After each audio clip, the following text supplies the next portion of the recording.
Welcome to the White House. If you're a Panican, please wait on the line. Thank you.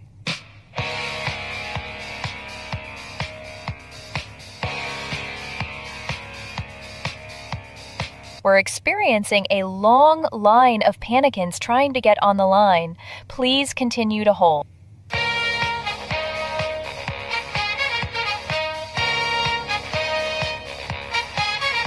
I'm sorry. No one seems to want to talk to Panicans anymore. If you'd like to leave a message, no one cares.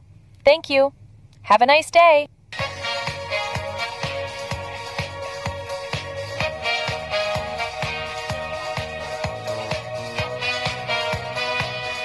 Welcome, guys, to Patriot News Broadcasting. It's good to see ya. Hope you enjoyed the intro over there and made the jump over here. You're not panicking, are you? Panicking Skywalker? I don't know how that goes. Happy Monday, guys and gals. As happy as a Monday can be. Some interesting videos there in the intro. Like I said, I think this Iran situation has everybody scrambled every which way, but as much as I thought it was about current regime change, I think I might have been a tad bit wrong. I truly believe, now that I look back at everything, that Raza's been back in leadership in Iran since 2018. Could it be possible? I could be totally wrong. But when I look at all the stuff that Trump says about working together and these strikes and not hitting anything and yada yada and everyone getting evacuated, not to mention everybody saying, you're just seeing everything play itself out that's already happened a long time ago. So you have to wonder, right? Kind of makes sense. I don't know. So let's get into our news today, because there's a lot of stuff we need to watch later on in this show. So I'm going to keep you up for the rest of the night. It's just going to happen. It's going to happen, guys. It's good to see y'all. Love you very, very much. Suicide bomber killed at least 22 in the Greek Orthodox Church in Syria during the Divine Liturgy. Let's take a look at this story real fast.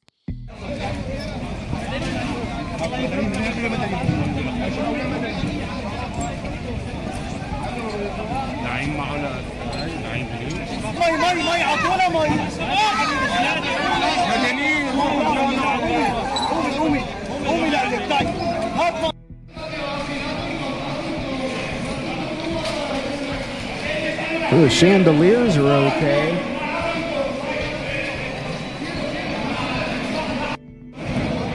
Holy shit. Oh my God. How'd those chandeliers survive? How does that work? Wow, that was pretty graphic. My apologies.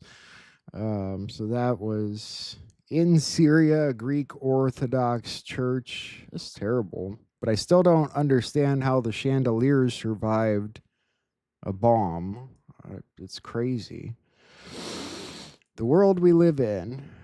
This was from yesterday also, a major incident. Tanker overturned on 270 south of Columbus, outside of, or inside of Ohio, excuse me.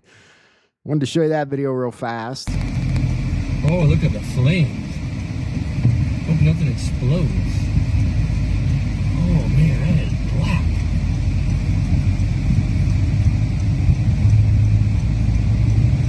I don't even think the fire trucks are here yet.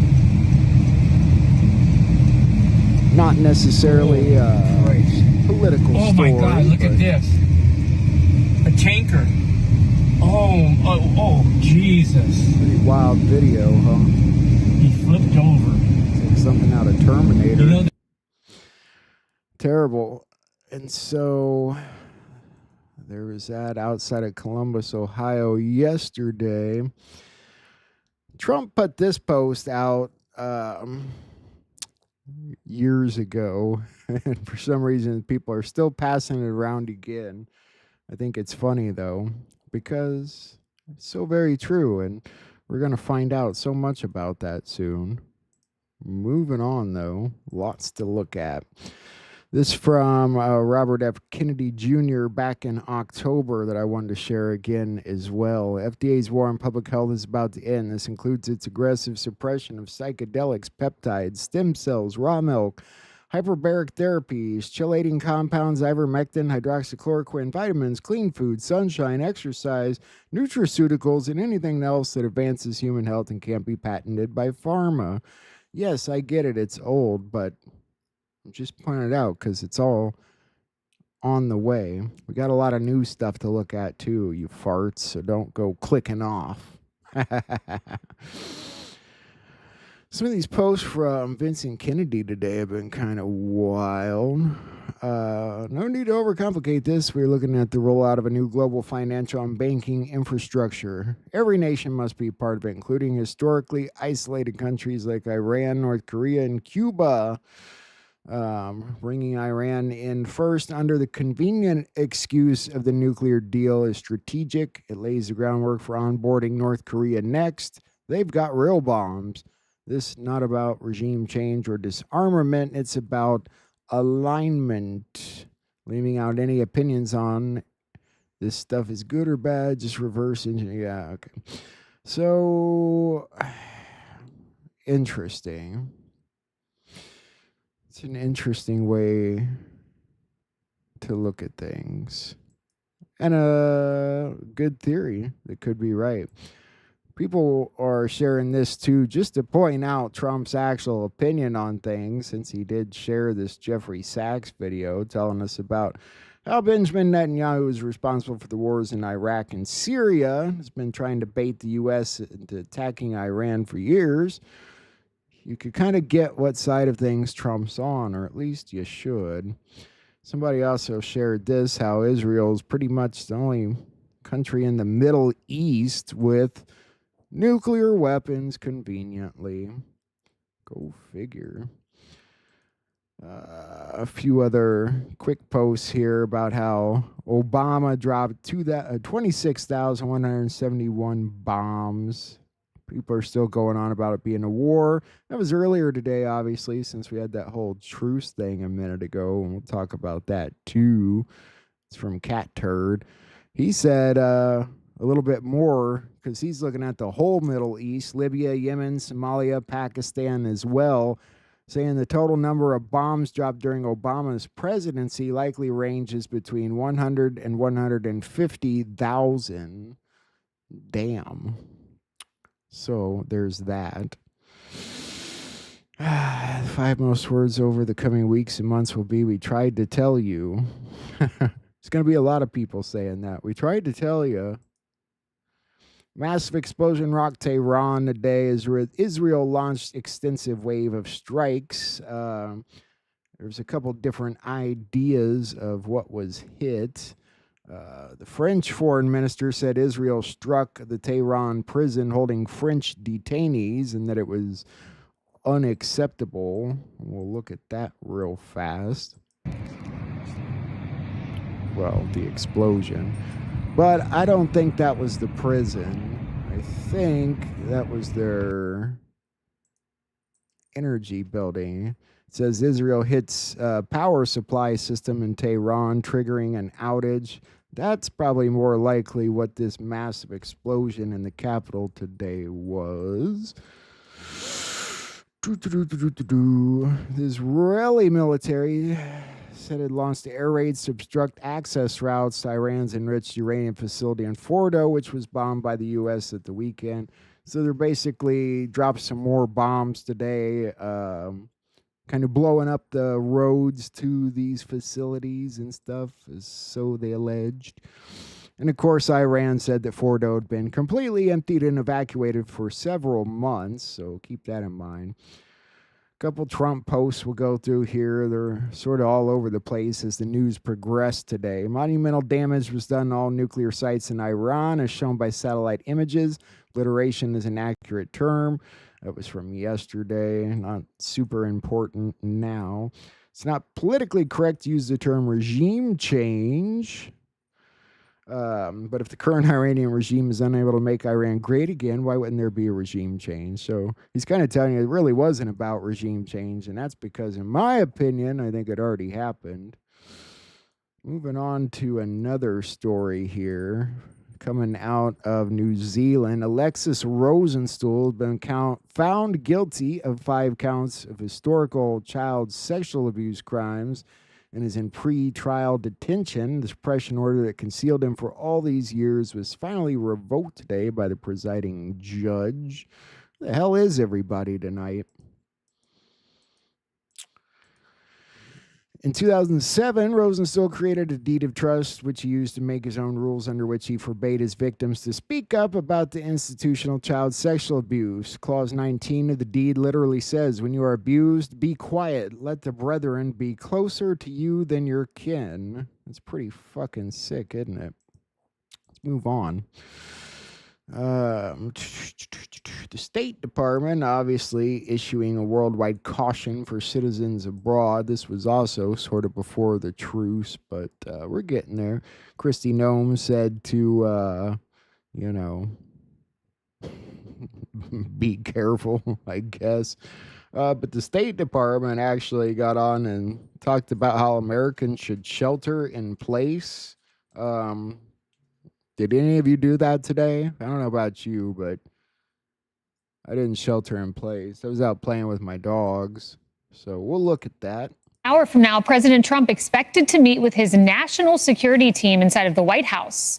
That as we learn of new warnings from U.S. sources to Fox of an imminent Iranian strike on a U.S. base in Qatar. In fact, it was the very same base that President Trump spoke at during his trip to the Middle East.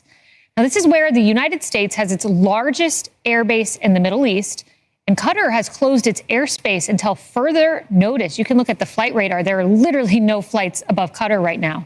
And the State Department is instructing all Americans to shelter in place. We are learning more about America's historic strike against Iran in the meantime.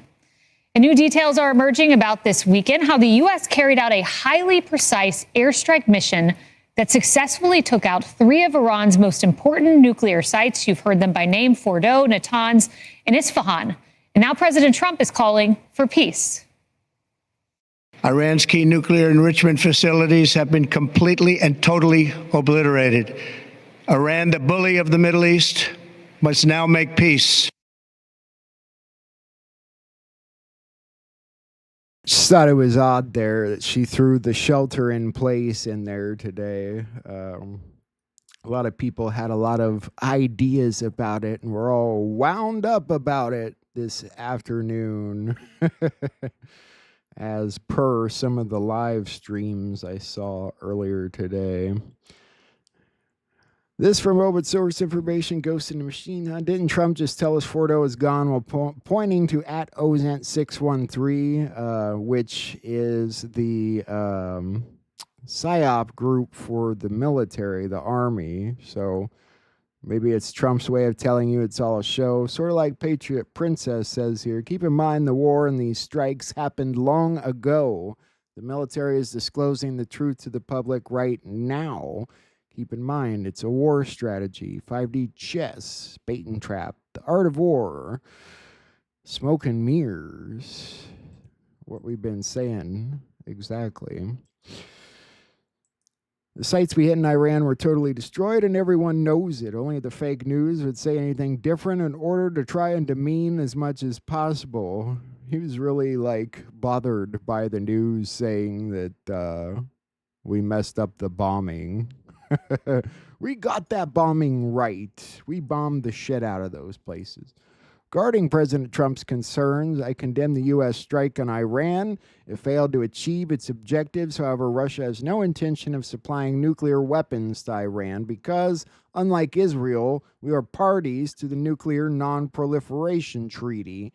I know quite well what this would entail, having overseen our nuclear forces as president. So that's from Dmitry Medvedev in response to President Trump today. what was I gonna say? I forgot now. But yeah, you know, it's a weird little argument there. And then Trump responded to that saying, "Did I hear former President Medvedev from Russia casually throwing around the N-word and saying that he and other countries would supply nuclear weapons to Iran?" Well, he came out and said he wasn't going to do that. So, you know, you get the idea. Trump made some threats there. But some people think this is all going towards this nuclear scare event, that they're building up something here, which I'm sure they are. So prepare. The Florida Attorney General and U.S. Marshals announced the largest single child rescue operation in American history, involving 20 agencies and 100 plus people. 8 people arrested, charged with human trafficking and child endangerment. And in a 2-week period, they rescued 60 missing children, victims of trafficking. 60 missing children in Operation Dragon Eye. Let's take a look at Operation Dragon Eye. Good morning, everybody. Thank you for being here. Today is a big announcement. It's a tough situation that got us here, but we're excited to announce the successful completion of the largest child rescue operation, not just in Florida's history, but in United States history. In a 2-week period, this team, a collective work of many agencies and law enforcement personnel, rescued 60 kids, kids that were in critical danger, many the victims of trafficking, many missing kids. We got a lot of people up here, and that's because it took a lot of people to get this done. What makes Florida the rule of law state is we're great at working together in collaboration across agency lines. So I'm excited to have here with me today William Berger, the U.S. Marshal for the Central District of Florida, Taylor Hatch, Secretary of Florida Department of Children and Families, Rita Peters, Special Counsel to the Florida AG's office, Mark Glass, Commissioner, FDLE, Catherine Gomez, Director, Florida Department of Juvenile Justice, Human Trafficking Intervention, Callahan Walsh, Executive Director of the National Center for Missing and Exploited Children, Lee Burkhall, Chief of the Tampa Police Department, Anthony Holloway, Chief of the St. Petersburg Police Department, Tracy Cayley, Director of Operations for Baycare Behavioral Health, and Natasha Nascimento, Chief Executive Officer of Redefining Refuge. This is what it's all about. This is why we do the job. I've been on the job now several months. I've got 3 little kids, and I've made clear protecting our kids and keeping Florida the safest state to raise a family is our #1 priority. I'd say it probably is. We really need to step back and give Florida a big hand for the work they're doing and the work they've done, and for taking all these steps forward as a conservative state to be envied at this point, I have to admit.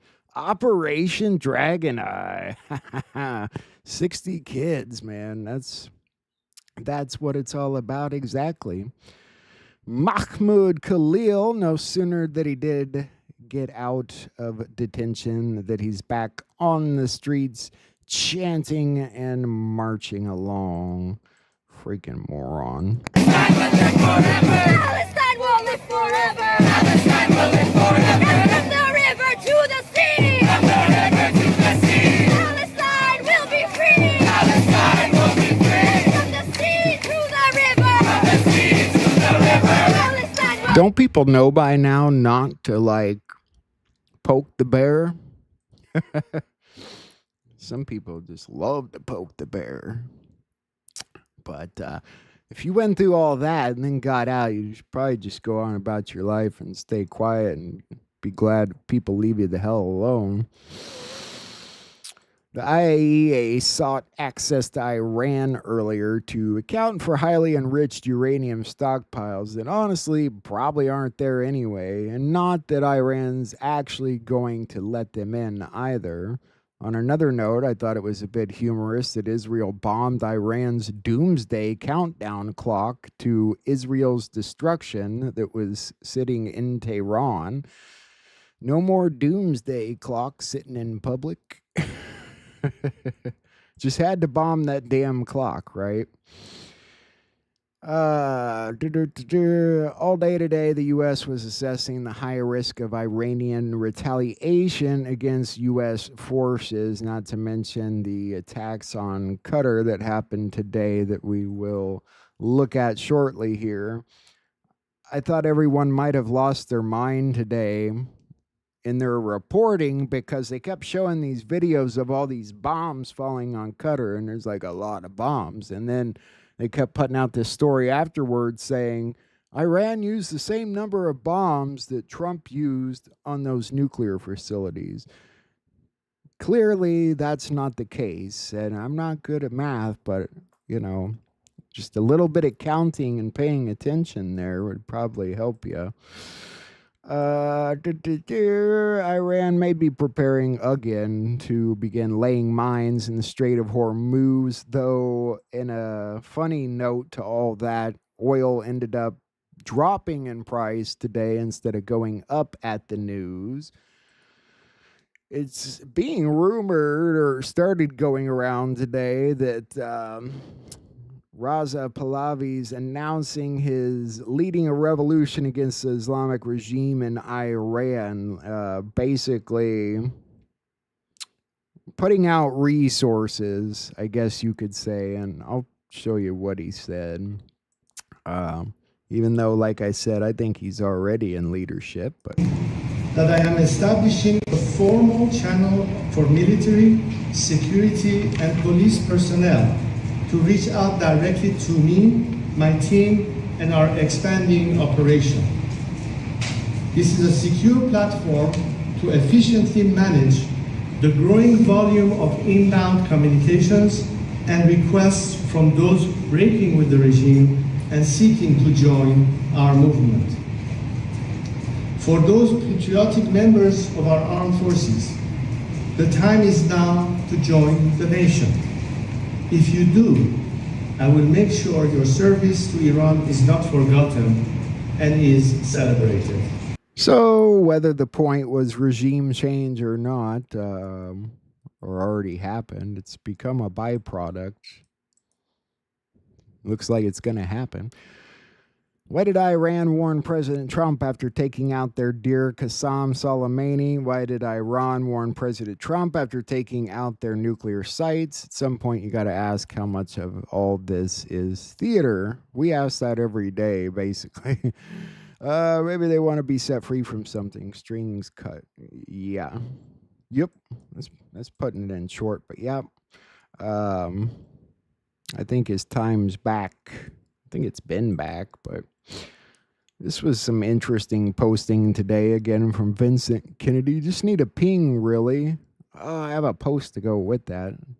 I'll have to find it. Sorry. Happy birthday to Justice Clarence Thomas from President Trump. Not for me. I don't really care, but okay.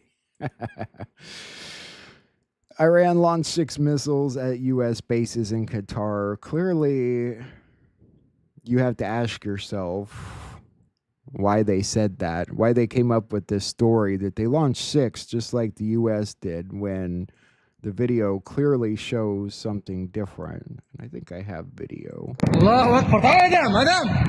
How many do you count in the sky right there? I mean, I gotta say that I think there's like 20 flying around there, so don't keep giving me this 6 bullshit. Or it's just a clear and present sign that, hey, wake the fuck up. These stories don't match because it's all just theater.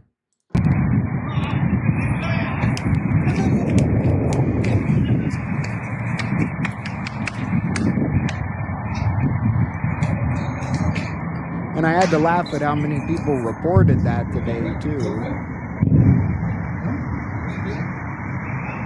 I wasn't the only one. So that was some of the footage there of all that. Where am I at? Lost my place.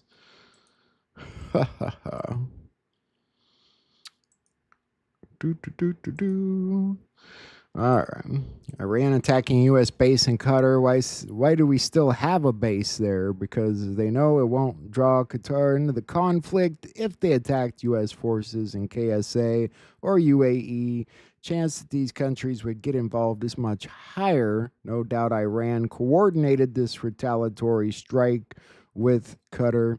Iran coordinated the attacks on the American airbase in Qatar with Qatari officials and gave advance notice that attacks were coming to minimize casualties, according to 3 Iranian officials familiar with the plans. So they gave notice that they were going to attack these bases today. You get what I'm saying?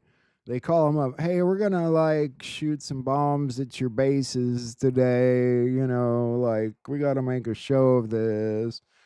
I don't know. Okay, it's not quite like that, but you know, something like that is occurring. Look, I will tell you, the past couple of days have been extremely tense, not least the last hour when there are reports of those airspaces closing up both in Qatar and in the UAE. That really suggested that something was about to happen. We heard multiple witnesses report several explosions over Doha, so it wasn't imminently clear what was going on. But of course, now we understand that several missiles were fired towards that Al Udeid base. And then Doha, the capital. Yeah, you know, maybe they dropped 6 bunker busters and then 30 tomahawks, but I don't know. I could see that phone call now. Hey, we're gonna blow up a couple of your bases, and Trump's telling you better fucking not. You better not. You better not fucking do it. They didn't even get near the bases last time they fired at our bases, so somehow I doubt any of that actually happened, frankly. But either way, it did disrupt quite a bit of airspace in the Middle East today. Wanted to go over our little scare event post here again. Not everything will be clean, scare, necessary event. You were chosen for a reason. You're being provided the highest level of intel to ever be dropped publicly in the history of the world. Use it, protect, and comfort those around you. Where we go one, we go all. And people got a kick out of some new World War III jokes today. Trump took out Iran's nukes, avoided World War III, and not one American died. That's a first. And Cat Turn said, it seems World War III lasted 45 minutes with 0 casualties. Yeah. Something like that. I'm not thinking it happened at all. Graham Allen said, Iran just blinked. Trump revealed all the neocons, warmongers, and fake MAGA. Oil is down, stocks are up, no World War III, peace through strength. Now, there's another theory somebody's got here talking about human trafficking going through Iran. Is that a case? Maybe, and we'll watch that video here in a few minutes. Got some other things we got to get to first, and we'll get to all our other patriots we got to look at tonight. Here we go. A MAGA influencer. Do you really know who you're talking to on X? This person called Texas Patriot recently lost their account. A MAGA influencer over the last few weeks recently came out against Donald Trump, against the Iran stuff. That account was just exposed for being run out of Pakistan, despite his Texas name and handle. After he was exposed, he deleted his account. Do you really know who you're talking to? No, you don't. And I thought this was a pretty historic post, really, today. Not so much this one. Iran has officially responded to our obliteration of their nuclear facilities with a very weak response, which we expected, and have very effectively countered. There have been 14 missiles fired, 13 were knocked down, and 1 was set free because it was headed in a non-threatening direction. See, none of those numbers match up. But I do like the congratulations, world. It's time for peace. By freaking God, it is. And it's so good to hear that out of our president's own fingers that it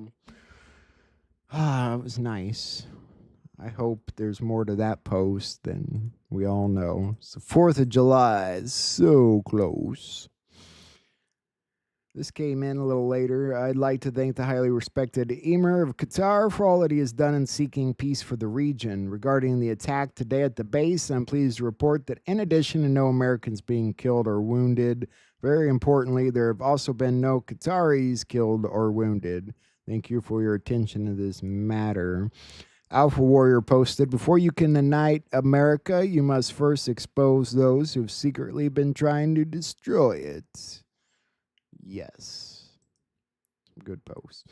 All right. The Supreme Court lifted its nationwide injunction and allowed Trump administration to deport foreign nationals to third-party countries.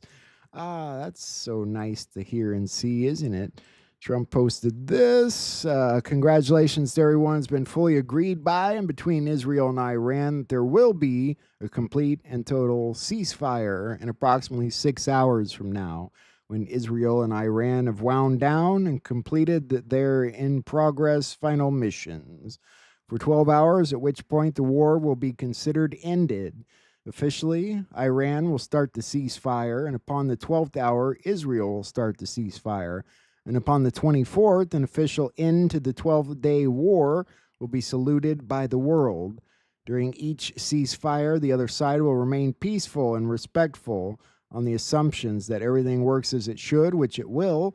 I would like to congratulate both countries, Israel and Iran, on having the stamina, courage, and intelligence to end what should be called the 12-day war.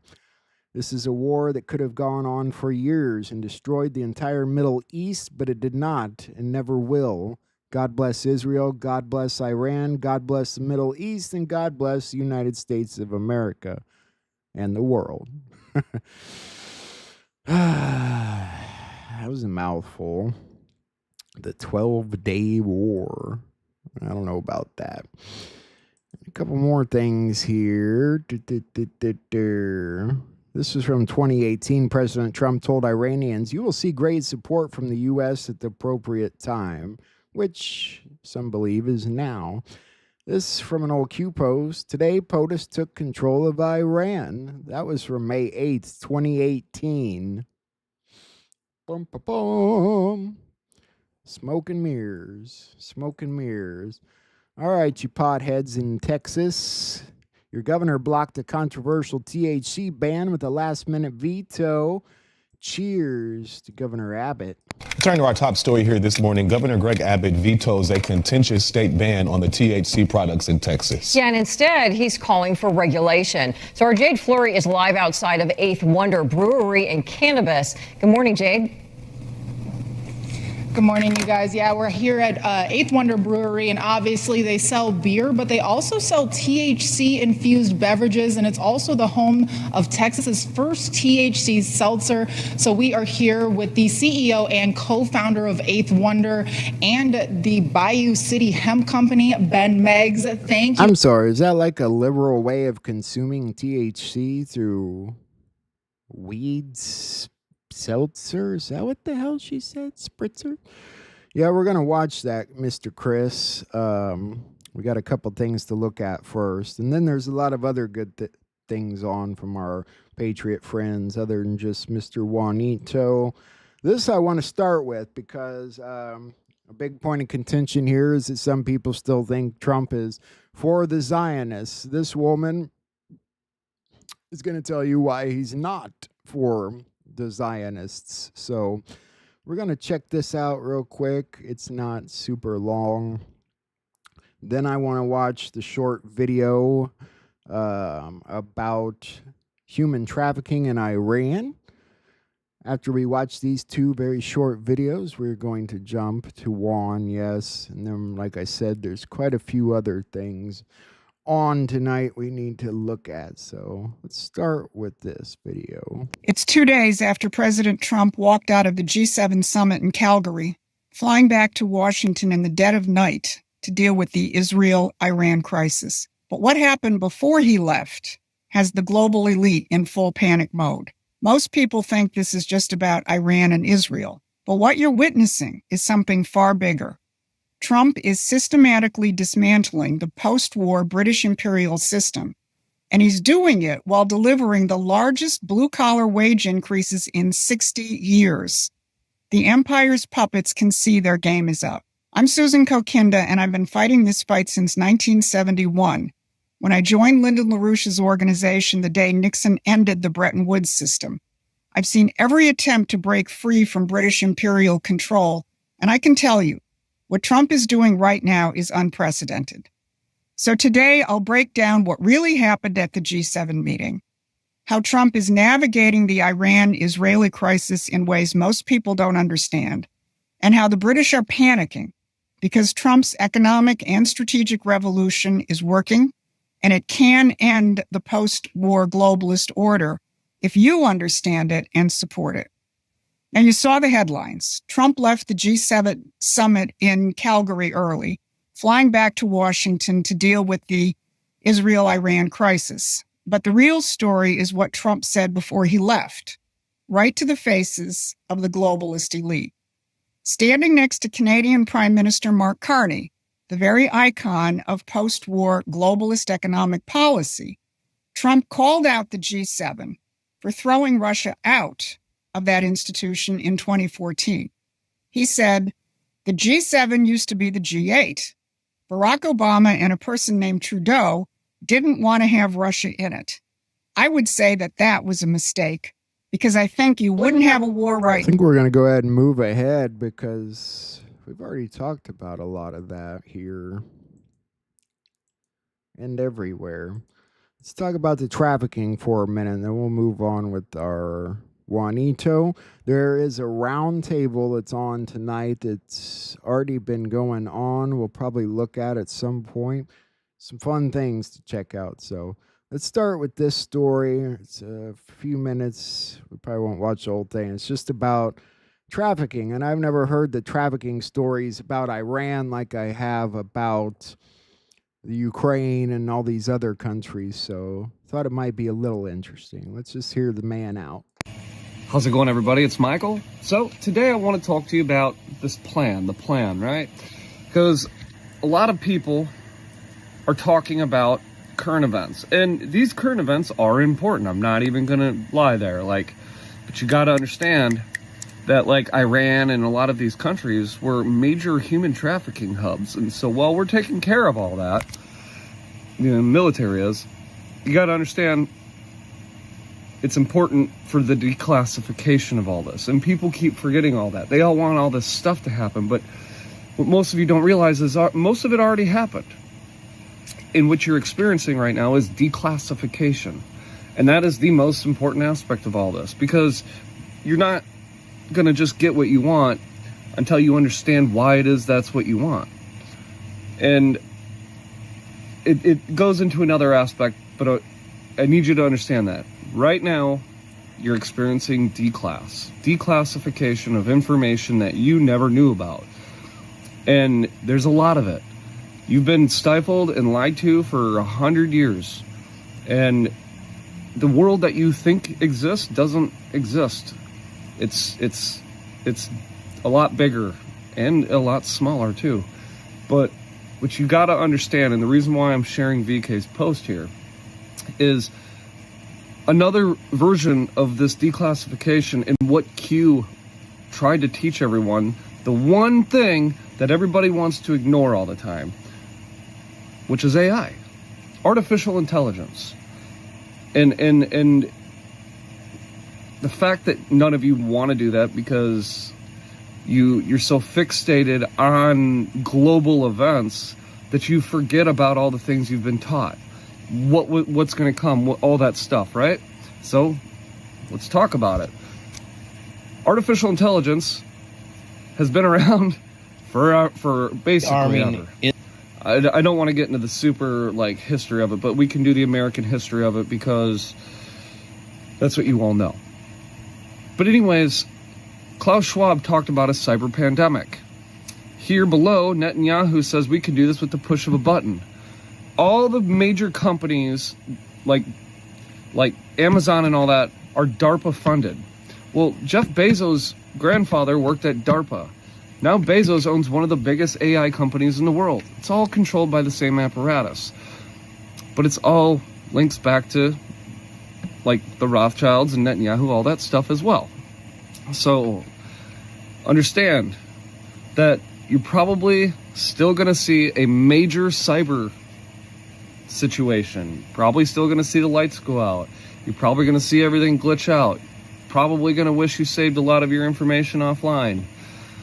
All these things. So while you're focused on Iran or Ukraine or Israel, all this stuff, what you got to realize is there's still the AI aspect to all this. There's still that. There's still the cyber part. Because you're still being watched. And you're not being watched by humans. The hydrogel that was in the vaccines, that was a DARPA project.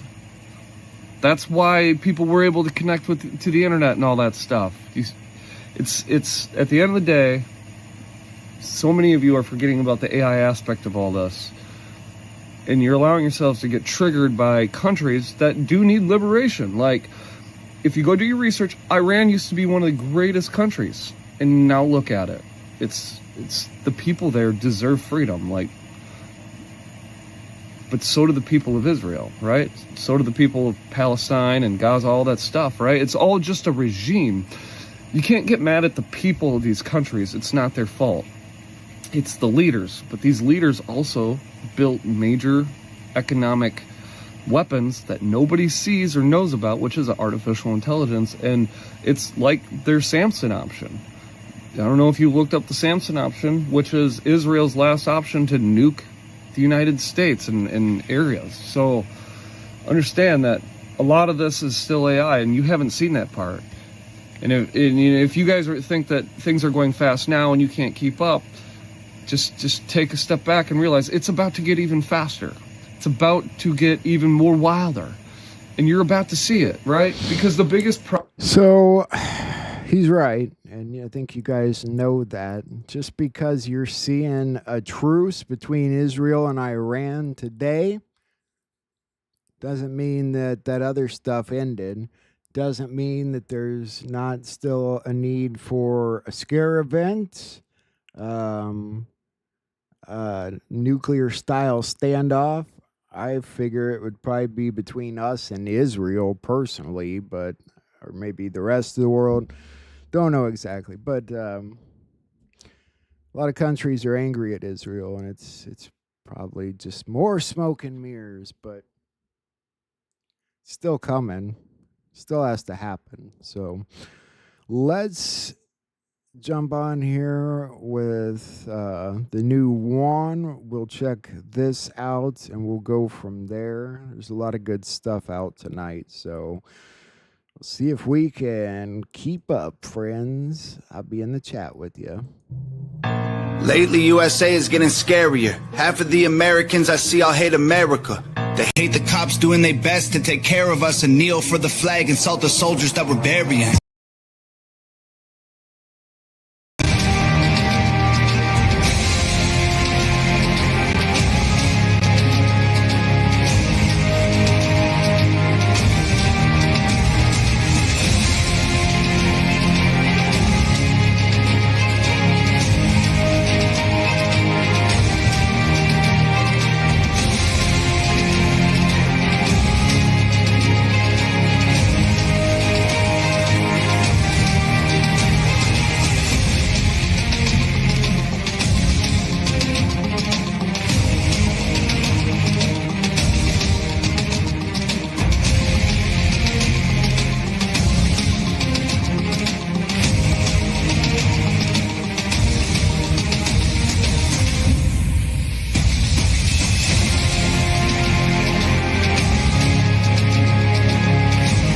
Jump ahead. I'm gonna do it.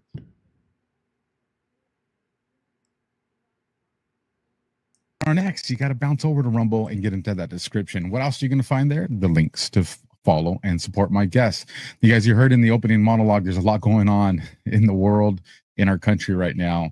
And I brought in a voice that a lot of us rely on to kind of put this stuff into perspective. I'm talking about 107 Juanito. Let's bring him onto this stage. How are you doing, brother?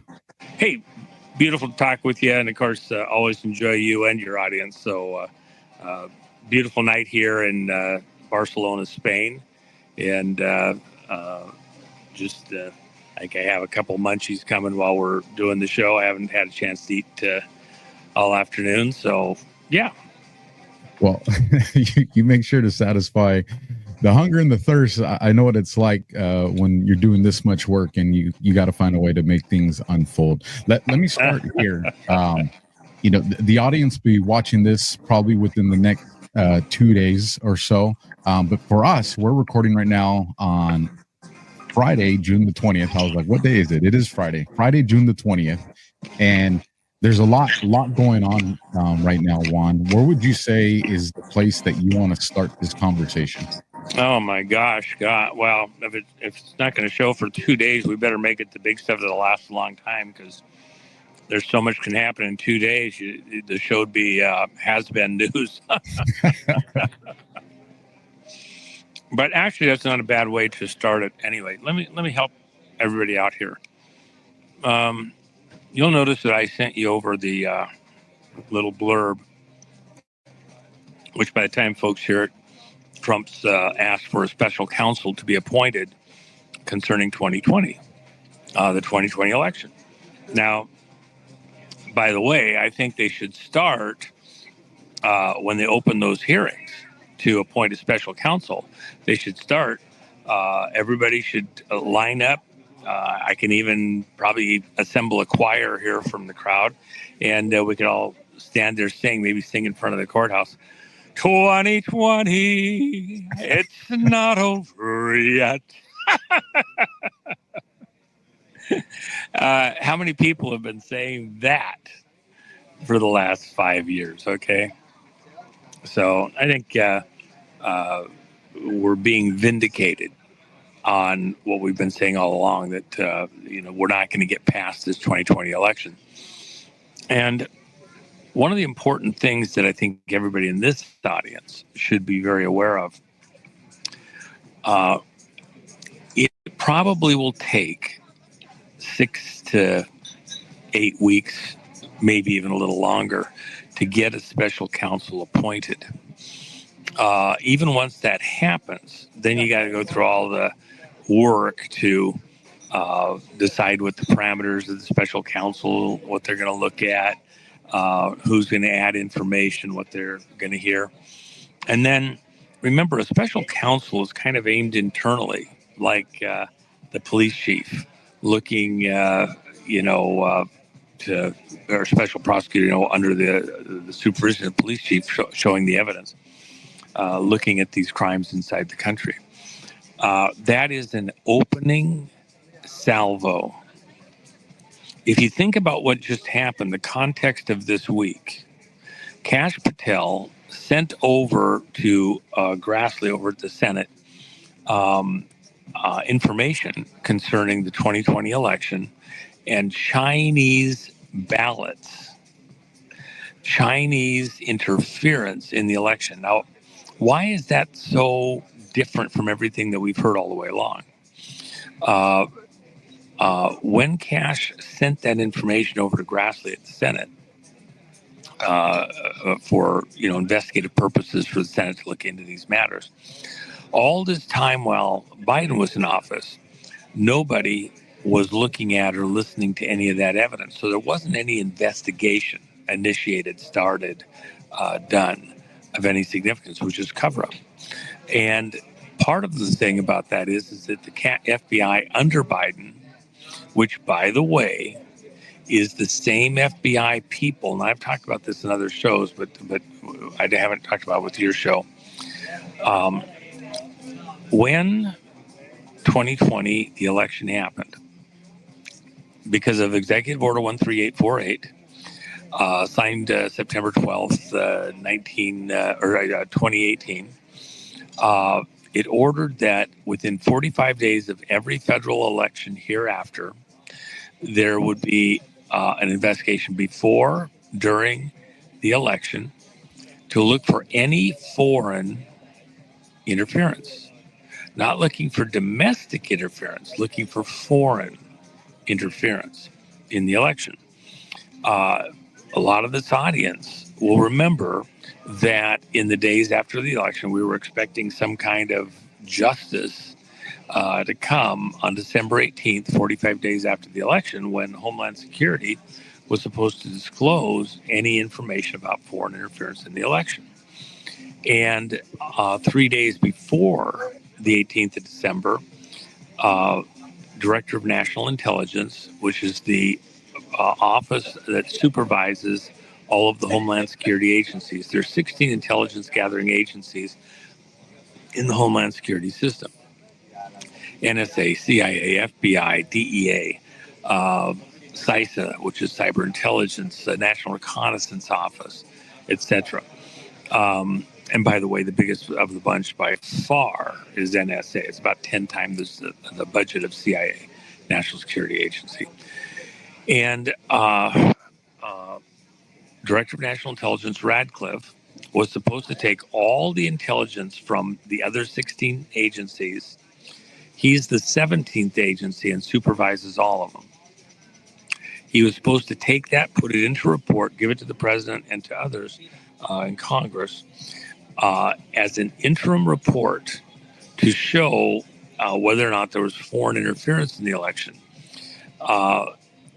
3 days before December 18th, Radcliffe said that he wasn't most likely going to be able to provide that report to President Trump within the allotted time period, the 45 days.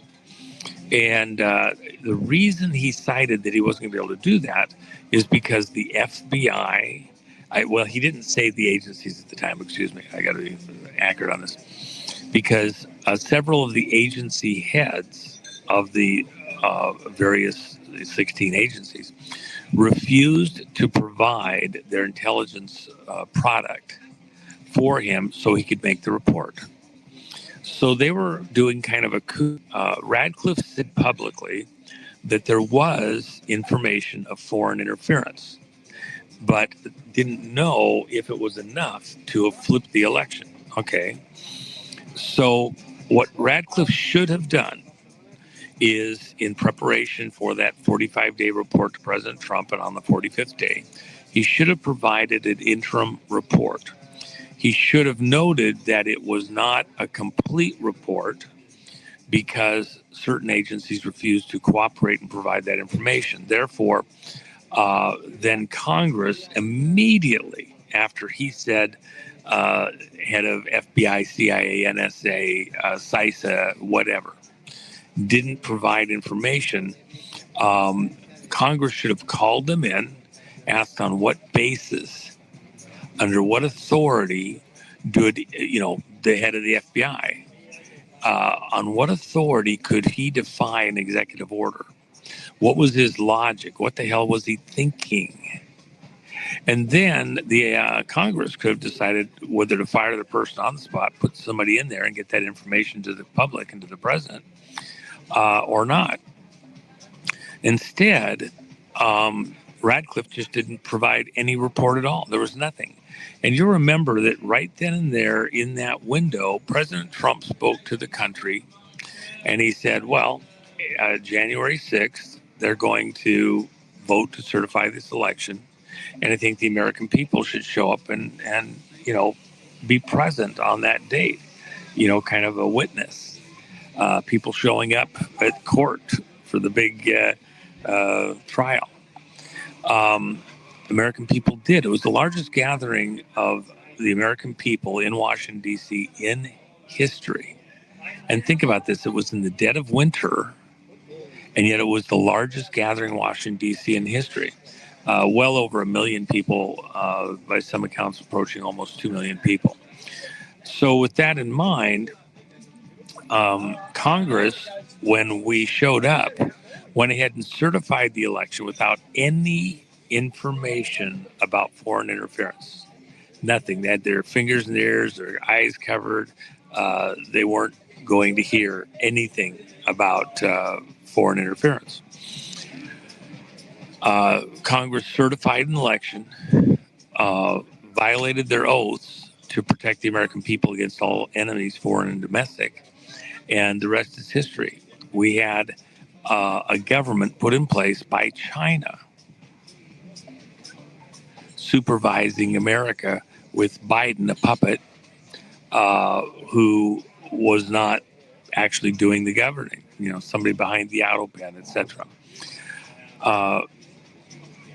What just happened is that the coup over at the FBI, as Cash came into office, has been being overthrown. So Cash at the FBI came up with information in the course of other investigations that had been squirreled away, and whistleblowers, if you will, FBI personnel who've been pushed out, a couple of whom, I've been talking with all along,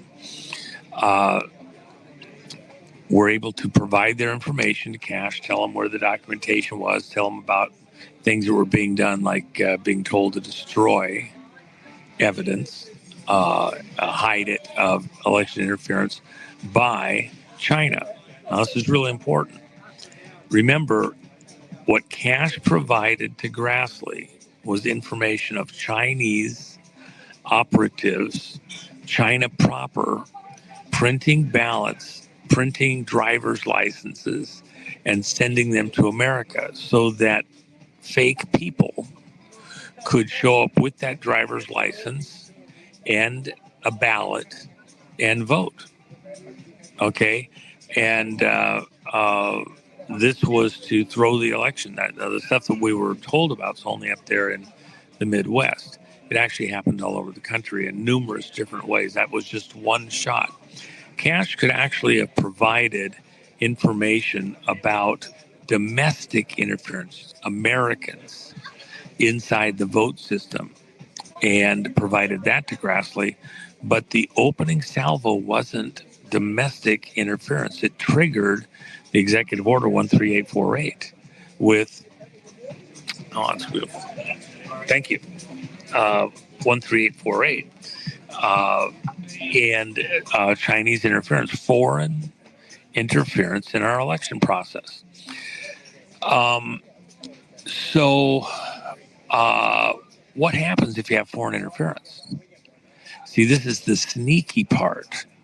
Trump is calling for a special prosecutor. Okay. What's the prosecutor aimed at? Those people that participated in blocking the information about foreign interference. Wait a second. What? Hold on. What? A special prosecutor isn't prosecuting China. A special prosecutor is going after Americans inside government agencies who participated in the cover-up. Then what happens in the course of that? This is where it starts to get much more interesting. See, already even today, I've had all sorts of people, yeah, but it's going to take so long. It might be, 50 years before we finally get to justice. Okay, listen. This isn't the special prosecutor that we would have got during the first term with Trump. You're talking about a special prosecutor on steroids, ready to go with information that's been waiting to come forward, going against people in federal office, in federal agencies that were in a treasonous, traitorous way assisting China to put in a fake president, the image of a president, and manage America externally, and that is an act of war.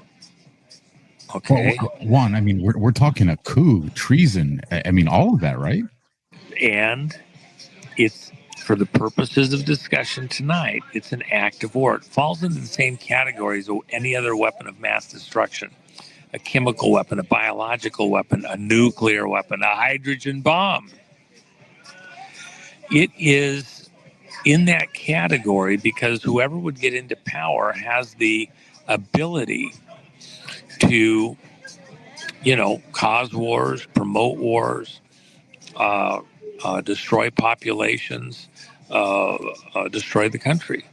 And so it's a weapon of mass destruction that can cause massive death. So a stolen vote putting somebody into office who's not the actual will of the people is an act of war. It's an act of war by China. And if you help or participate with a foreign adversary in the overthrow of the elected government of the United States, that's about as treasonous and as traitorous as any deed that could possibly be done. And a special prosecutor isn't aimed at this president, it's aimed at everyone who blocked the information concerning foreign interference in the form of ballots and electronic inputs in the system, driver's license, anything else that China did from the outside to affect the election on the inside. That means you can have, just based on what Trump proposed today, we need a special prosecutor. You could have hundreds, maybe more people in the system in various places being looked at legally. And if the special prosecutor then recommends arrests, those people, high-profile people, think of every administrator and any of the support staff who, first of all, blocked the information about Chinese ballots, driver's licenses, everything else being shipped into America. Okay, literally private jets flying into America with ballots to make sure they had enough ballots in the right places to overturn Trump's victory in 2020. Lots of reports about that. And the ballots that came in by ship, by the way, which aren't part of what's been released publicly yet. What they had to do is they had to have an excess of ballots to address problems that they didn't even realize could happen in this long, continuous count, because they got snookered, even bigger vote for Trump than they planned on in places they didn't plan on losing. So with that in mind, all those people that participated, that's what the special prosecutor is going after, but it's not the limit of what's about to happen. You see, in the course of this, we're also going to end up with Nuremberg-style trials. China, as part of this act of war against America, with the aid and assistance of Americans who knew that it wasn't true, they were in on it, used COVID to further seal the deal on how the vote was conducted, including the drop boxes. So anybody that participated from the U.S. side in the COVID hoax and others from outside the country who participated, they will get tried in Nuremberg-style trials that will be broadcast to the whole world. So back in July of 2020, when you had the U.S. State Department had ordered the Chinese consulate that was in Houston, that they had, I don't remember how many days, but they had a few days to shut down the consulate. And then all of a sudden we get the reports all over the media that they're burning documents there. And you had the Houston Fire Department that was like, they weren't going in right away. And so there was a lot of insinuations there. Were they burning documents related to what was going on with COVID? Were they burning documents, related to what's going on with the election? Is that mixed into what you're talking about here? Mm-hmm. Yes, and think about this. See, what we're really going to do, there was a lot of Chinese intelligence officers, Chinese politicians, military leaders that were involved in this attack on America. Now, are we going to be able to have them in custody and try them here, or will we end up trying them in absentia? And with the determinations of these trials that will be conducted in a Nuremberg-type setting, we can then send the bill to China. China in this overall situation, you'll remember Trump talked many times about sending the bill to China for COVID. Remember all of that talk and bluster? Yeah, why? Because we knew where it was coming from, what was going on. It's not just the COVID that was developed in labs in Ukraine, the serums that were here in U.S. labs that were ready to, that had the COVID vaccine already in existence. The collusion by people like Fauci in what occurred here. There will be people that we have in our custody or will place in our custody in the course of what would come from a special prosecutor. And this isn't your mother's special prosecutor. This isn't your bar special prosecutor with fluffy mitts. This is something that's going to be on a level that the world has never seen. Never seen. Even the stuff after World War II. Think of all the death that occurred, the camps, the people that waged war, the people that were victims in all sorts of ways of atrocities across Europe. Well, you had that in the course of the COVID. If you tie, and we will, if you tie COVID to the election fraud that Trump just asked for a special prosecutor on, now you have a situation where those people involved literally, hang by nooses.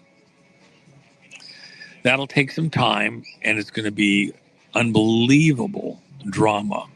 It'll be a slow roll up to it in some ways, but not really, because while all eyes are on who would be the special prosecutor, are they going to do their job? How thorough are they going to be?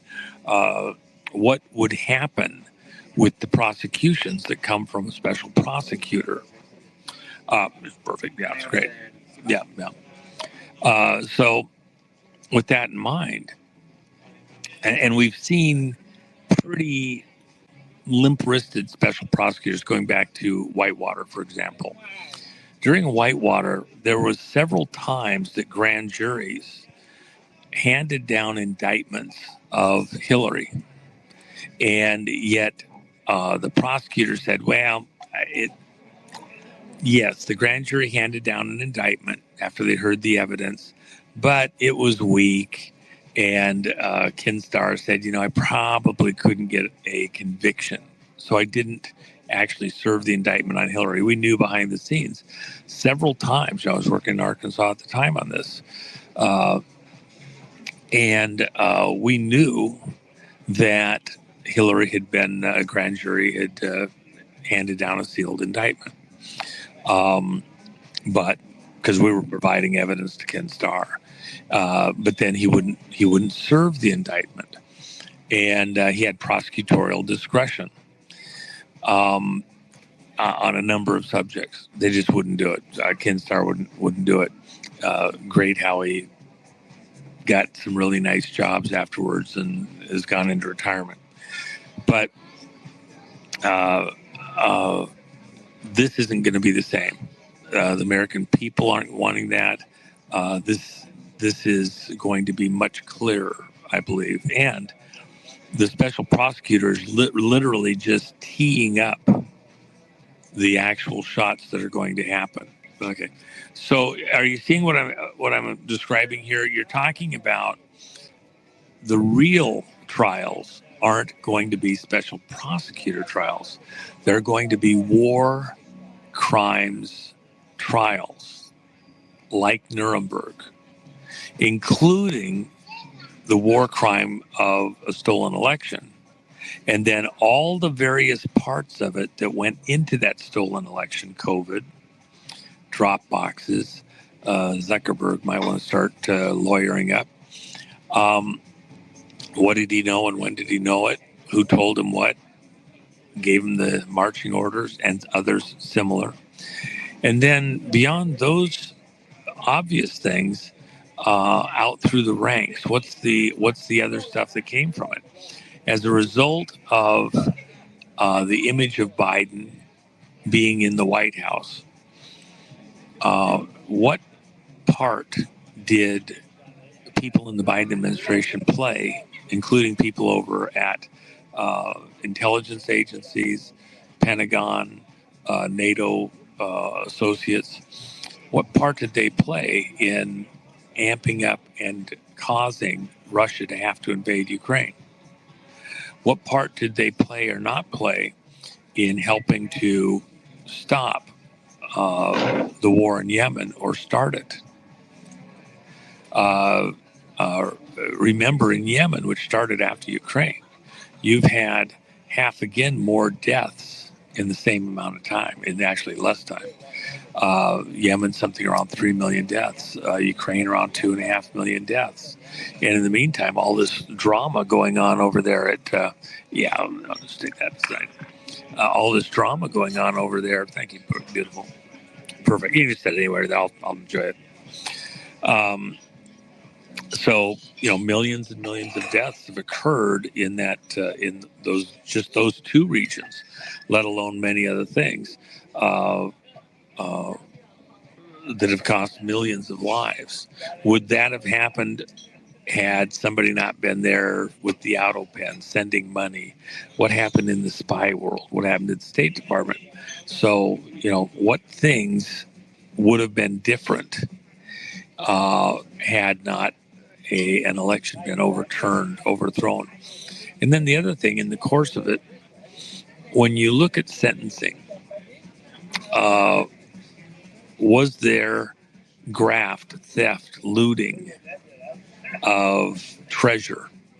Just look at the tail end of the Biden administration, not just the pardons, which were sold, but also the billions and billions and billions that were given away in the last seconds without any apparent accountability. So in these trials, was it altruistic, or was it just a bank robbery all along, the whole time? And what kind of consequences for the bank robbers, when death was involved while they were robbing the bank to get there to rob the bank? It's going to be epic. Let me just, I mentioned the other day on a show I did, when I was very young, I read a book called Worlds in Collision by Immanuel Velikovsky, an amazing researcher. And he tied all sorts of information from cultures around the world together during and the tail end of World War II. And finished her manuscript in 1949. The book was published, I think, in 1951. And it caused quite a stir. And what happened here in America was that American researchers, scientists, philosophers, historians didn't like the conclusion Velikovsky wrote, so they blackmailed the publishing house and said, if you publish his book, we won't buy school textbooks from you, college books, etc. anymore. They threatened the publishing house that they couldn't sell their books if they would publish Velikovsky's book, to control the narrative, the story about history.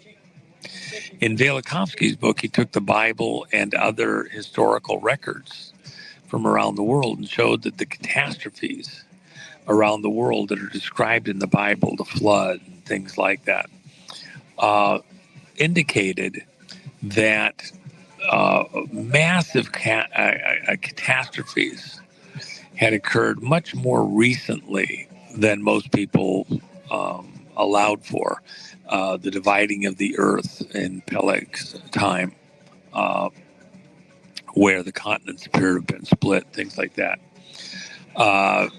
And so Velikovsky made the argument, and does an amazing job of it, by the way, to say that we had planetary near collisions with the Earth that, with gravitational forces and near miss between planets with the Earth, that these catastrophes were much more recent and planetary in scale. The Bible is describing stuff that was literally planets nearly colliding with the Earth and resetting the solar system. That was sacrilege, because all of the historians and research said the Earth changes took millions and millions, 50 billions of years, etc., to do.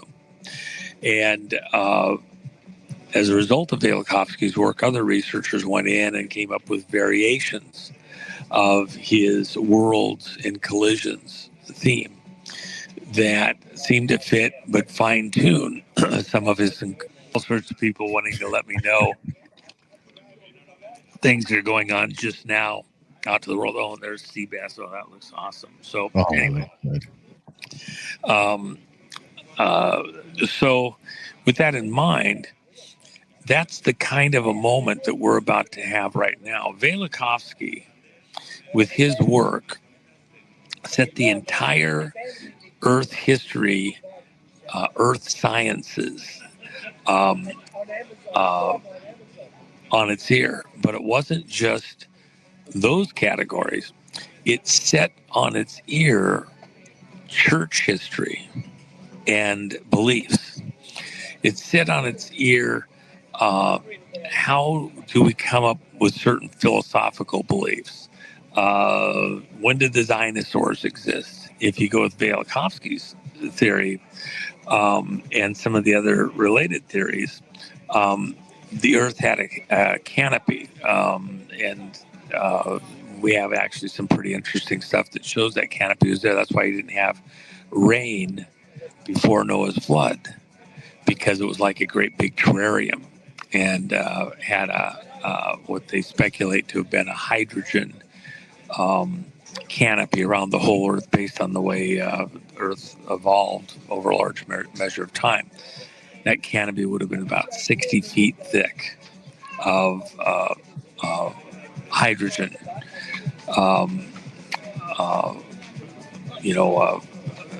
under heavy pressure. And so there's a lot of, it's an interesting, theory that he puts forward. It's worth the reading.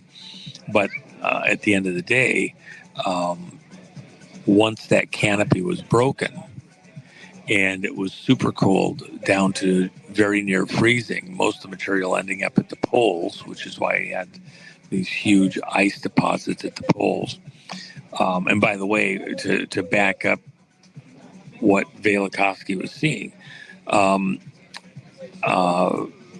we have, it's been widely known for a very long time, all the way back in the 1800s, that you had the woolly mammoths, for example, up in Russia.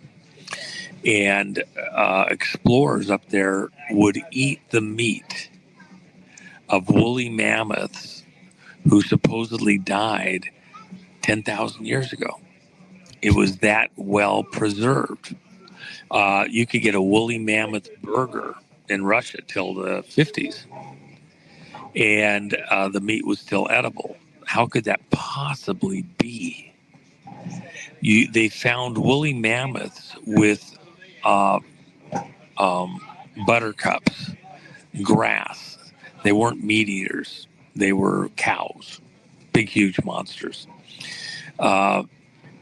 And they were in a tropical environment with tropical grasses that they were eating, still in the process of chewing it with the grass preserved in their mouth.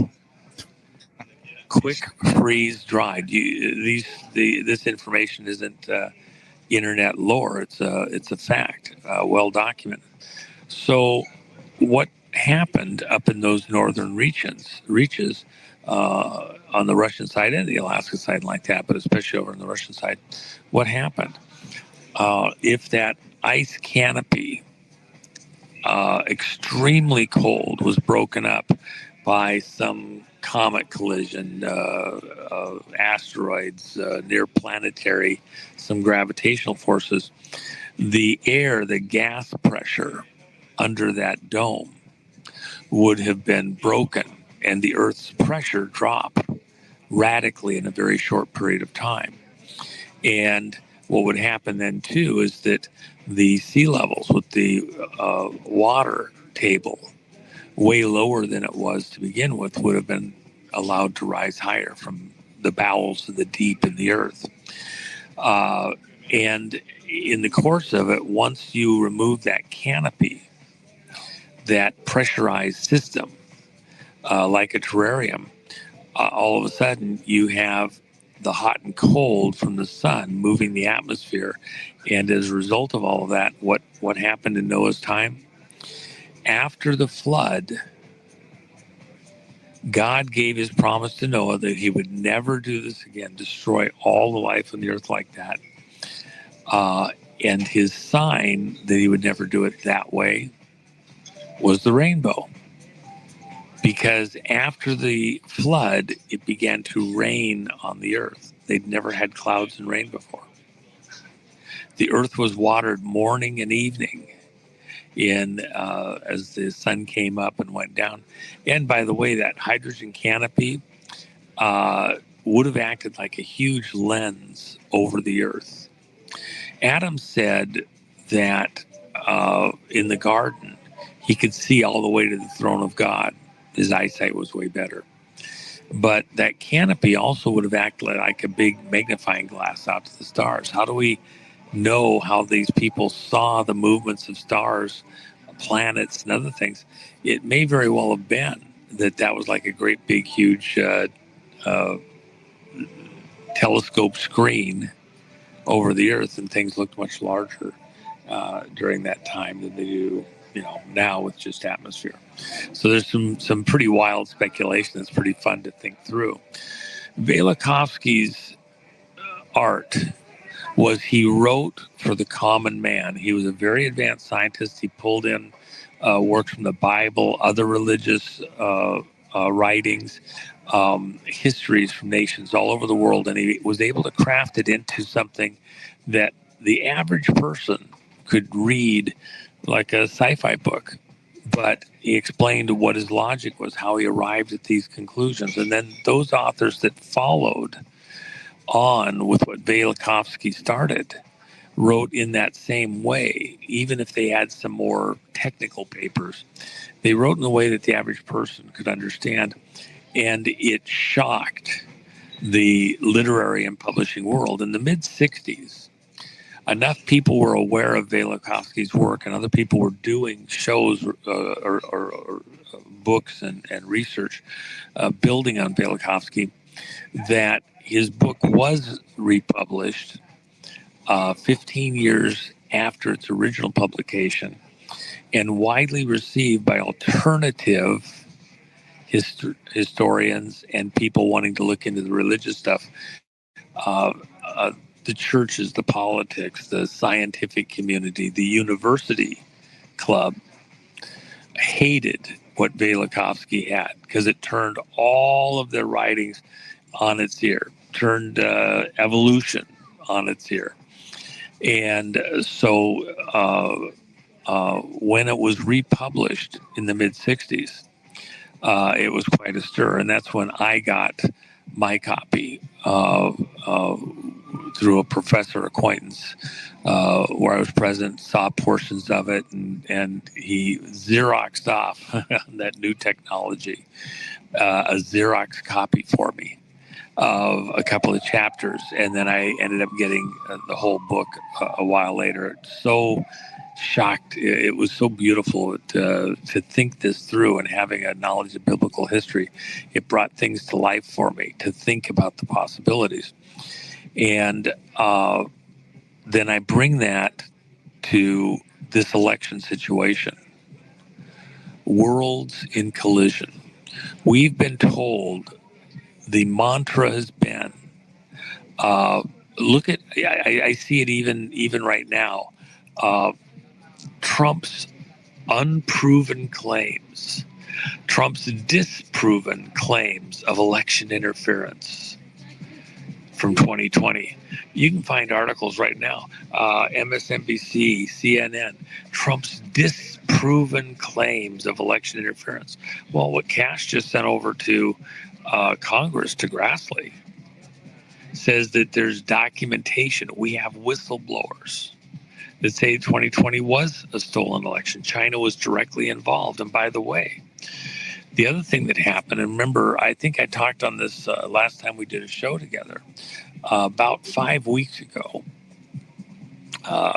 Tulsi Gabbard's people over at Director of National Intelligence, Office of the Director of National Intelligence, ODNI,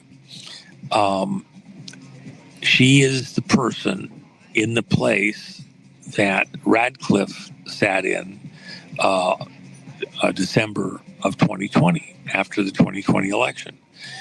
She sits in the place where Radcliffe was sitting when heads of various agencies wouldn't give them their intel about foreign interference in the election.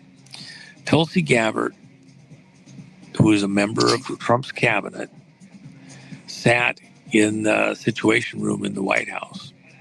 And this was broadcast. It's on the internet. You can go look at it about 5 weeks ago. And this occurred, by the way, immediately after her staff was briefed on the people that we've had in protective custody assisting outside the United States for almost 4 years. Worthy of a Tom Clancy novel.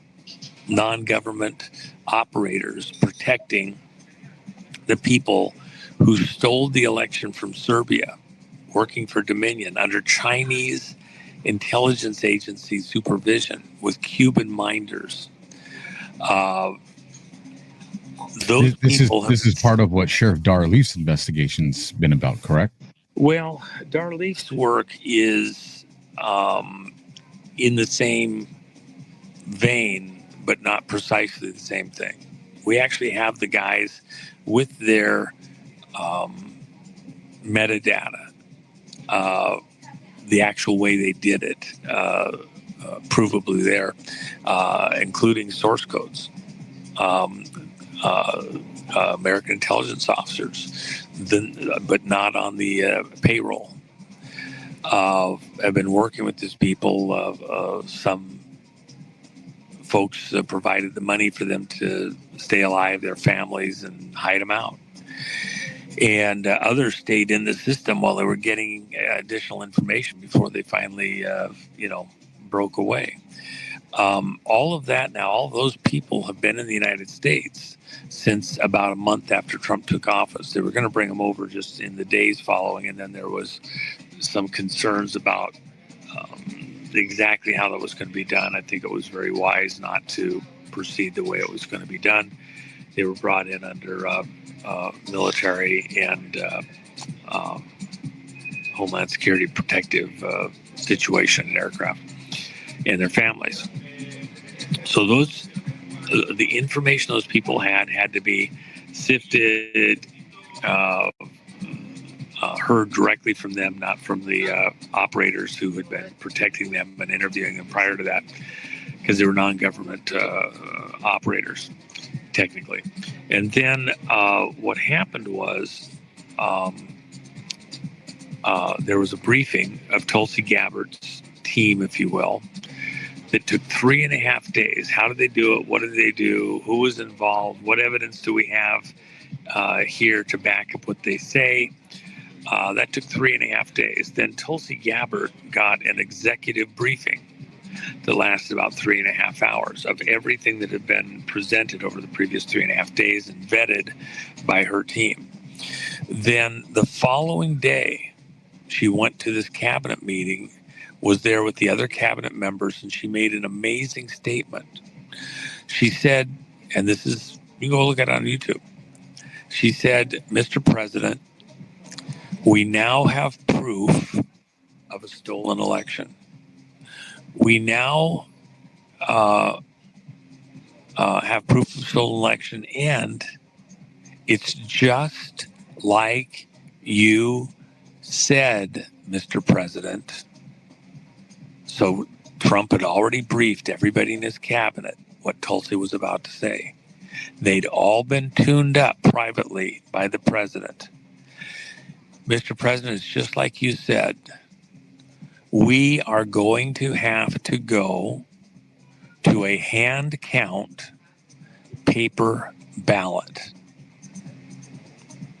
See, he'd already told them where this is going to have to go because we can't trust the machines. We can't trust the existing voter registration system. Look, part of what Cash just sent over to Grassley, 20,000 fake driver's licenses with real people's face on them, real people's address and home information. And those driver's licenses were going to be used by people showing up to vote, Illinois, I believe, in order to help assist, not just in flipping the presidential election, but all the down ballot locations. Okay? And that was just one small, tiny sliver of the foreign interference because those driver's licenses were printed in China to match ballots that were being injected into the system, printed in China. The early ballots came over by boat through Singapore, out of China, through Singapore, up to Vancouver, BC, down through Seattle and out across the country into the postal system, shipped there with trucks.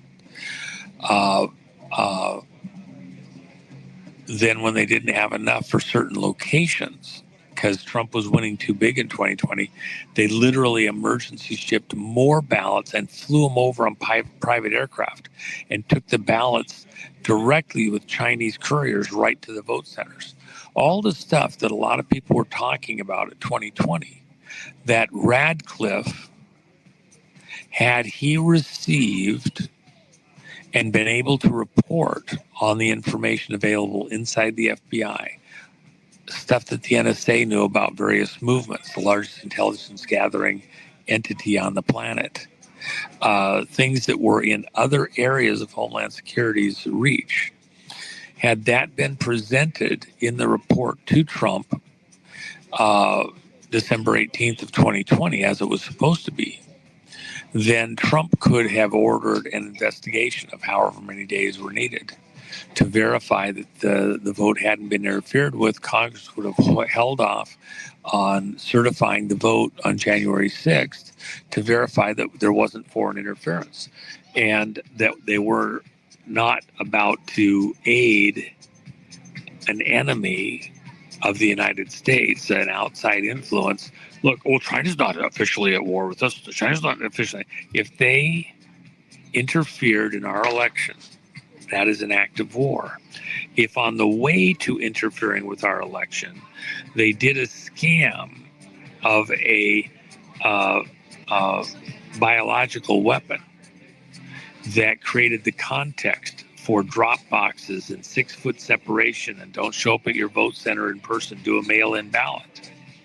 If the whole COVID thing is tied to flipping the election so that once and for all, they could take over the American elective system and then force that everybody just votes remotely. Oh, you can vote from your cell phone. You can vote from your computer at home. We have really good, trustworthy algorithms and the electronics and everything else and AI and the whole schmear. You'd never get another honest vote in your life. So all the people, like your audience, all the people that wouldn't go along with it, that were resisting, not just resisting on the fake vote, but resisting even on the COVID. What was it that Trump did that so angers so many? When they wanted to push the whole COVID thing, it was Red October. And what was the whole theme with Red October at this crucial moment when a Russian sub fires on the main Russian sub?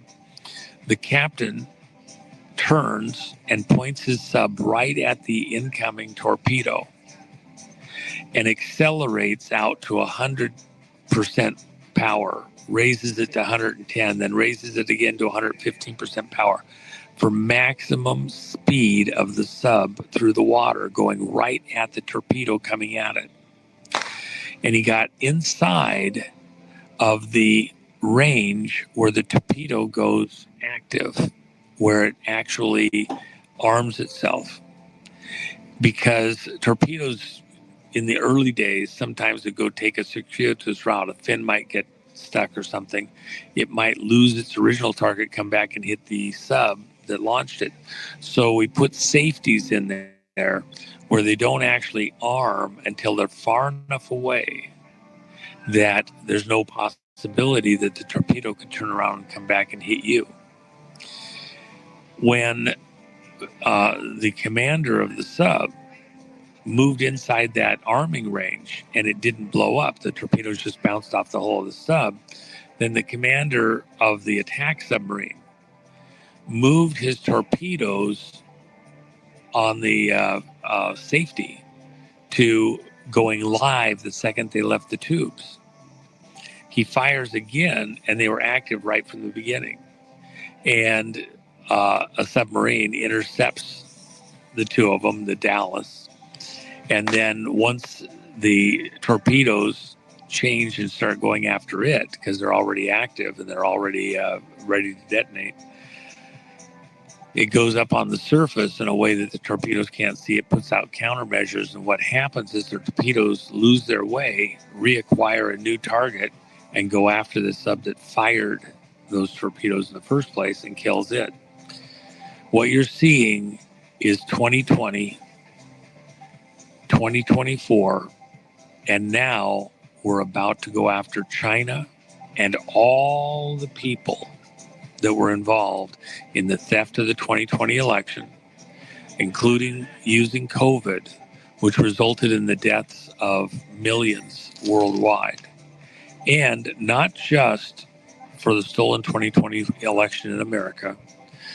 The other piece that has to be brought into this, the technicians that did this, the people that we actually have in physical custody here in the United States that briefed Tulsi Gabbard's team, the director of national intelligence, and her, Tulsi herself. In the course of those debriefings and in the coming testimony in world trials, you can't even begin to imagine the scale of what is about to happen based on this little tiny thing from Trump today about we need a special prosecutor. What's about to happen is that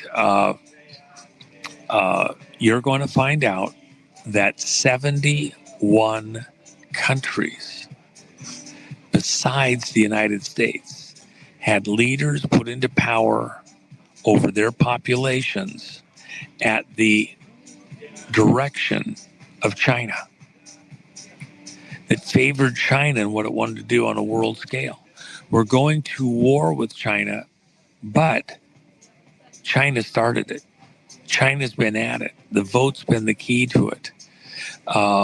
And those leaders in those countries are there because of Chinese interference in their domestic elections. This is a worlds in collision, because it's all about this communist Chinese Marxist takeover of the planet. And all the down ballot persons, for example, the mayor of the largest city in one of the largest cities in the country, but inside the largest county in the United States, which is LA County, Karen Bass. Karen Bass, this Marxist who has been mayor there in Los Angeles, is a product of this election interference.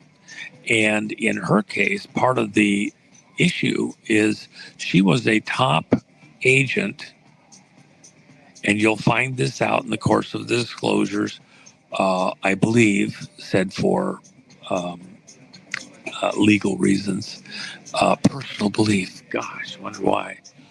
She was a CIA asset operative for decades. She'd go to Cuba, freely travel to Cuba through Mexico, go listen to Castro, sing his praises, listen to both brothers, Fidel and Raul, and then come back and preach her Marxist bullshit.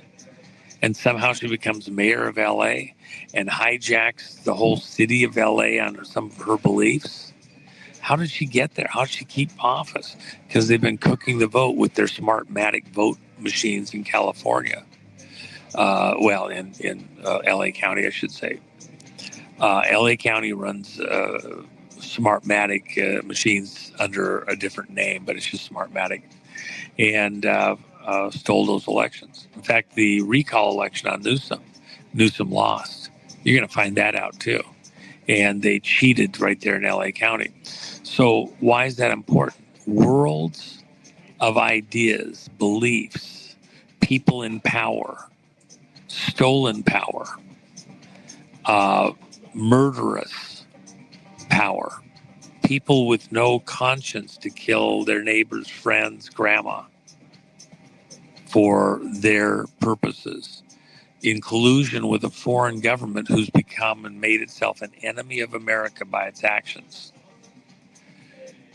Worlds in collision, the collision of ideas, understanding, politics, military, all of it dialed in together, worlds in collision, and you have a front row seat for the greatest spectacle, probably, if you get right down to it, in the history of mankind.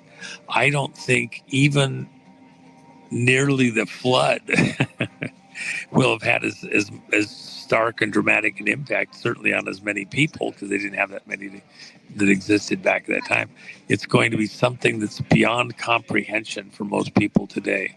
And when people say, well, it's probably going to take 50 years for this to play out, I'll be dead before it's over. No, it's going to blow out, get bigger, mushroom out. It is a hydrogen bomb in the way the world works and the interactions with people. It's a reset to the whole world, and nobody gets the opportunity. You shouldn't be fussing that it's not happening fast enough. It should be over in a few hours or days or weeks.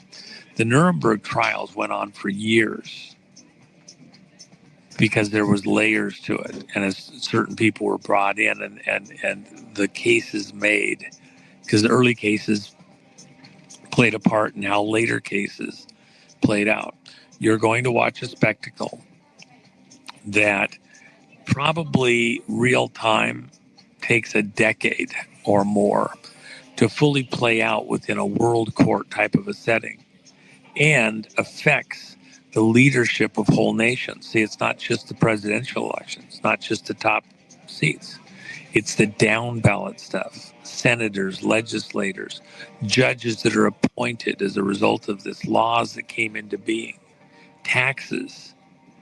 Who gets to tax what and how, and where does the money go? Who gets their pocket lines? Which families get the big contracts and who doesn't? How does our economy work on the money? Who gets the payouts? $90+ billion in the last few days of the Biden administration went out in unaccounted for payments that, how do you justify this? How do you justify that? No real records. Let me ask you It's this. going to be epic. Go ahead. Yeah. Let me ask you this one. Just to kind of navigate through the fog of all this for my audience and me.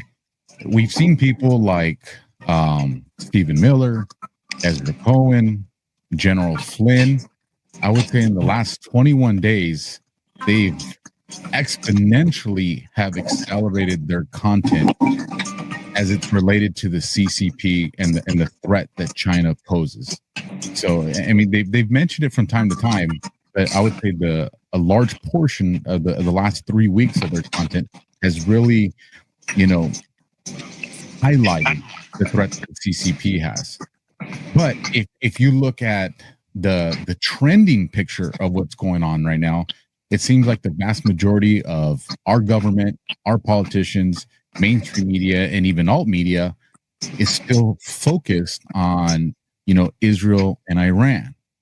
So when I look at this and I try to zoom out, so I don't get sucked into perception, you know what I mean? Like, I want to see the truth, so I got to zoom out. And then I look at the boards, and Trump has just given so many confirmation comms in the last 48 hours. It's insane. But when I think through the mindset of, operational planning and tactical planning, and the boards do say saving Israel for last, it's a very common thought process and ideology within the Q community and the truth community. But when I think about it through like operational, I'm like, But if you're telling that, yes, the good guys are reading it, but it means the bad guys are reading it, would you be telling the adversary that they're for last? And so then I say all that to say this one. So I have that thought process, but then I'm looking at people who I know are important to what's playing out right now. Again, Stephen Miller, Ezra Cohen, Dan Scavino, General Flynn, and they're saying we need to focus on China. Here's the existential threat that they present. It makes me wonder, is one of those 71 countries that has that installed regime Israel, and China's the one that's really playing Israel as the puppet? Or are we saying Israel's for last, so the enemy sees that we're focusing our attention there, but really we understand that China is the real threat to the United States and humanity? They're just not going to announce it that way until it's time to play that card. Like, am I missing what I'm saying here? Okay, so let me help your folks along a little bit. The broader story is this. You have a secret handshake group of bloodline families, the 13 royal families, working together in banking and in other various ventures. And within those groups, and there's dozens, Club of Rome, World Economic Forum, the people that handle the reserves within the banking community. Of course, we have a Federal Reserve, but there's other reserve banks and systems around the world. The context for all of that, Albert Pike in the 1800s, middle 1800s, wrote a book called Morals and Dogma. He wrote the book in green ink, and he said he wrote it in green ink in commemoration of the spirit that taught him all the things he needed to know to write this complex tome, Morals and Dogma. Well, what spirit would be green? For he hid amongst the green leaves of the garden. Satan, Lucifer, the devil, is the green man, okay? And goes by 1,000 names, okay? But green man is one of them. And chameleon-like. So this spirit gave the information to Albert Pike, who's really the head of the Masonic movement at that time. He's their fearless leader. He's their Moses, if you will, in modern era. And he says that in order to bring the world to a one world government that they will rule over, it will require 3 world wars. And the final war is a religious war based out of the Mideast. Jews, Muslims, Christians. And so there's a setup that has to happen to make that war happen. In collusion with what's going on with Albert Pike and the Masonic side of this movement, which, by the way, Washington, D.C. is built around Masonic themes. And by the way, many of the original founding fathers, the first great Christian revival in America occurred at the end of the 1700s into the early 1800s. And many of the founding fathers who were Masons are reported to have renounced their connections with Freemasonry, just so you know. Albert Pike, in this period when Freemasonry was being rejected by many leaders in America, and he was promoting it. He was out of Arkansas, by the way.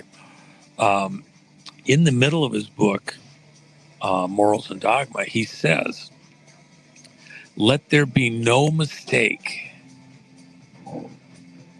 The God whom we serve is Lucifer." Okay? So you have a satanic vision with the power of whole governments, of which Washington, D.C., that foreign operation planted in the middle of our country, is at the center of a lot of that. But they're working in collusion with many other, it's not just them, many other private secret handshake groups that are moving the world step by step to their new world order, which comes about out of chaos order, out of wars.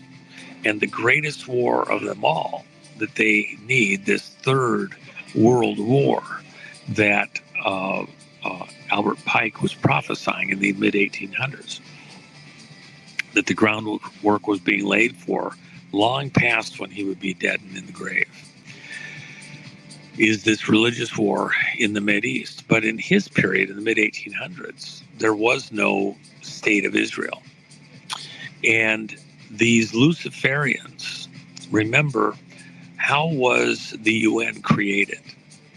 The Rockefeller brothers, during World War II and immediately after, negotiated into existence a new planetary league, like the League of Nations, which failed back World War I era. And that was called the United Nations. These are people that are widely reported as Luciferians.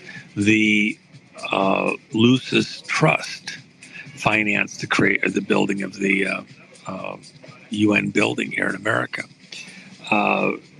You have this long history within the UN system and arguably within the Rockefeller family of people that were actually hidden Satanists, if you will, Luciferians. And lots has been written on that. I don't need to go into that right now. But managing and orchestrating world events, what was one of the first actions of the UN after its creation? To recognize the state of Israel in 1947. Well, what was going on? Were they there all the time? No. In 1917, moneyed groups led by one of the Rockefellers made an agreement with the British Parliament, and that was the Balfour Declaration, that allowed for rich Zionists to purchase land in the Palestine region for the creation of a state.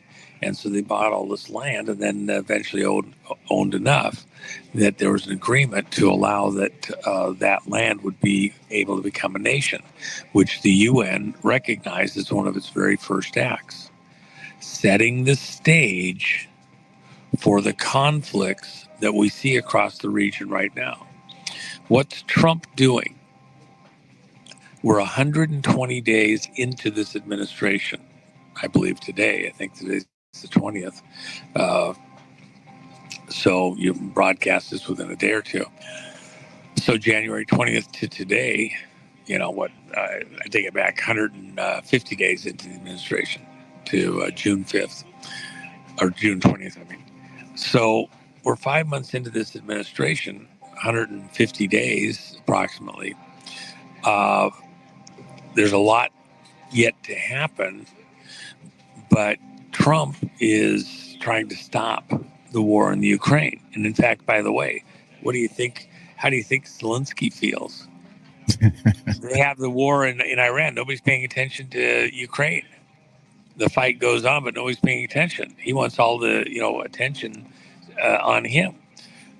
Trump has cut off the flow of a lot of stuff to Ukraine to keep this going. NATO is keeping it going.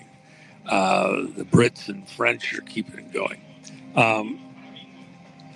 All attention's on Iran as we move forward and getting Israel stabilized. If Israel's greatest enemy gets neutralized, how is this Israeli threat within the region going to continue where their life is at stake? Remember, Iran's the one that put all the missiles in Lebanon. Iran's the one that put all the missiles in Gaza. Iran is the one that's been exporting terror all over the world. Yemen, 3 million people dead. just in less time than what happened in Ukraine. The Congo, 10 million people dead in the last 5 to 7 years. 10 million people. And Iran is right in there with ISIS and MS-23, or M23, I should say. Another million dead in Rwanda. Hundreds of thousands dead and enslaved in Nigeria and Niger. And Iran's behind some of those terrorist groups. Remember, Iran was involved up at Benghazi. Iran was involved in running the stuff across Syria during the supposed Syrian civil war. They're all over the world. South America, tied into Venezuela. The stolen vote stuff, Iran is right in the thick of that with the leaders of Venezuela. And the largest criminal operation with the greatest reach on planet Earth is run out of Venezuela with Iranian involvement and assistance. Okay, so with that, the Dels Hall group, the Sun, Iran's right in the thick of that. So if we take out Iran, a lot of the other terrorist things going on around the planet fold up pretty quickly. And you bring a lot of peace to the world, make them more manageable. And by the way, where did Obama send all that money back to that was for the Iranian people when he released it? It was actually hundreds of billions of dollars, $400+ billion to Iran. Where's Obama in this? How did they finance all their nuke stuff? And then in this exact moment, including bringing China into the conversation, whose aircraft are flying back and forth to Iran? China. What are they trying to do? China. And so the easy pickings have already been taken out in the labs. They have a much deeper lab, and miracle of miracles, a couple of big earthquakes in the 5 zone have happened. We do have earthquake generating capability. So do some of our other enemies, by the way. And we have ways to somewhat cancel that, but that's bigger than a hydrogen bomb in many ways. Iran, their fearless leader, has hidden himself in the ground. And then the question is it deep enough? Our guys say, well, you know, we have bunker busters, and then we have bunker busters, and then we have bunker busters. So you want to play that game? It's only a matter of time. See, when they put themselves in the ground like that, they have limited ability to get too far away, even with their underground transit systems. The reality is they're in range, and we have a backhoe. Anyway, go ahead. Let me try to sneak this in here, Juan, because I got about 8 more minutes, and then I got to let you enjoy that delicious looking food. But I want to make sure that I cover this. When you have always, told us, I remember from some of the first early conversations that I got to witness between you and Nino, that as a country or as humanity, that we're going to experience this near-death experience, and that's going to bring us into this precipice. And I've listened to you kind of lay out, this is historic fact of kind of bringing us to where we're at right now, especially in this region. And then you have Trump. I think it was yesterday, the day before, he made a very powerful statement, and I don't know if a whole lot of people caught it, but it definitely caught my ear. He said, I like to wait till the very last second before I make a decision. And the second I heard him say that, the first thing that came to my mind was this goes hand in hand with what Juan has told us, the near-death experience. And when you look at, the concerns of, are we looking at this World War III? Are we looking at this nuclear war? Everybody's like, well, where is Trump? Are we in this? Or are we not in this? Trump comes out and he says 2 more weeks. And it just seems that, the world's on edge right now. And if Trump truly is going to wait to the last second to show us the decision he's going to make, and we're talking about the brink of World War III or nuclear war, Do you think that we might Yellow. possibly see Ice. Yeah. Do you think that we might see this NDE now? Well, that's actually an excellent question. I'm glad you asked it. I don't want people getting ahead of themselves. By the way, by the time you broadcast this, the longest day and the shortest night of the year is the 21st of June, 22nd of June. With what Trump just asked for on this Friday, he dark to light, okay, bringing all the hidden things to light. And by the way, on the White House front lawn, now planting two, not just one, two flags on the White House front lawn. The thing that disappointed me, he should have had members of all of the armed services there, just like Mount Suribachi, and raising the flags. Why? Because you own the top of the hill. It's easier to fight down from the top, by the way, the high ground. He just sent a message after the military parade this week that we now own the high ground, and we planted the flag, and we're about to take on all the swamp monsters right there in the middle of the swamp. And then he releases this information about the origins of the worst of the swamp monsters, which is China, the DNA in the election, things like that. But in the course of that, and in answering your question, this is still an epic moment in the fight. The war is not over. And so, gracias. The fight's not over. And so what we're going to have to see now is this taking out the rest of the swamp monsters where they're dug in. Ultimately, senior executive service, that's who the real fights with these people inside these agencies that have divided alliances, not to the American public and the voters, but this shadow government monster that was created over the last many decades, specifically put into power by Carter back in 78, along with the Inspector General's office. And where they believe they have the authority for continuity in government between elected administrations. We're going to have this standoff internally. Who's actually running America? And because we're in a wartime condition and we were attacked at the nation state level, does authority, command authority, go to senior executive service and the shadow government, or does it go to NORAD, North American Command, with the actual fingers on the button, the codes?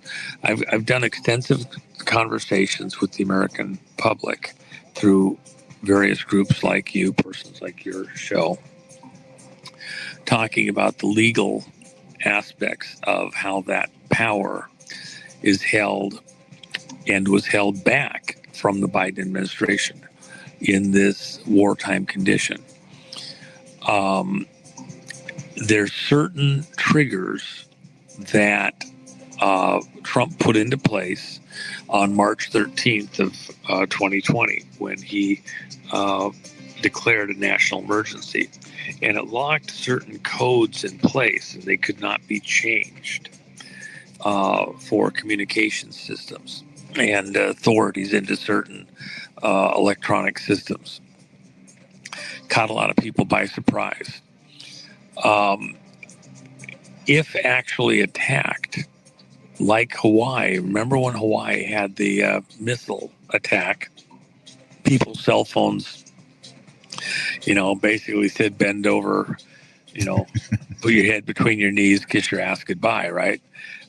For people that were there, it was no laughing matter.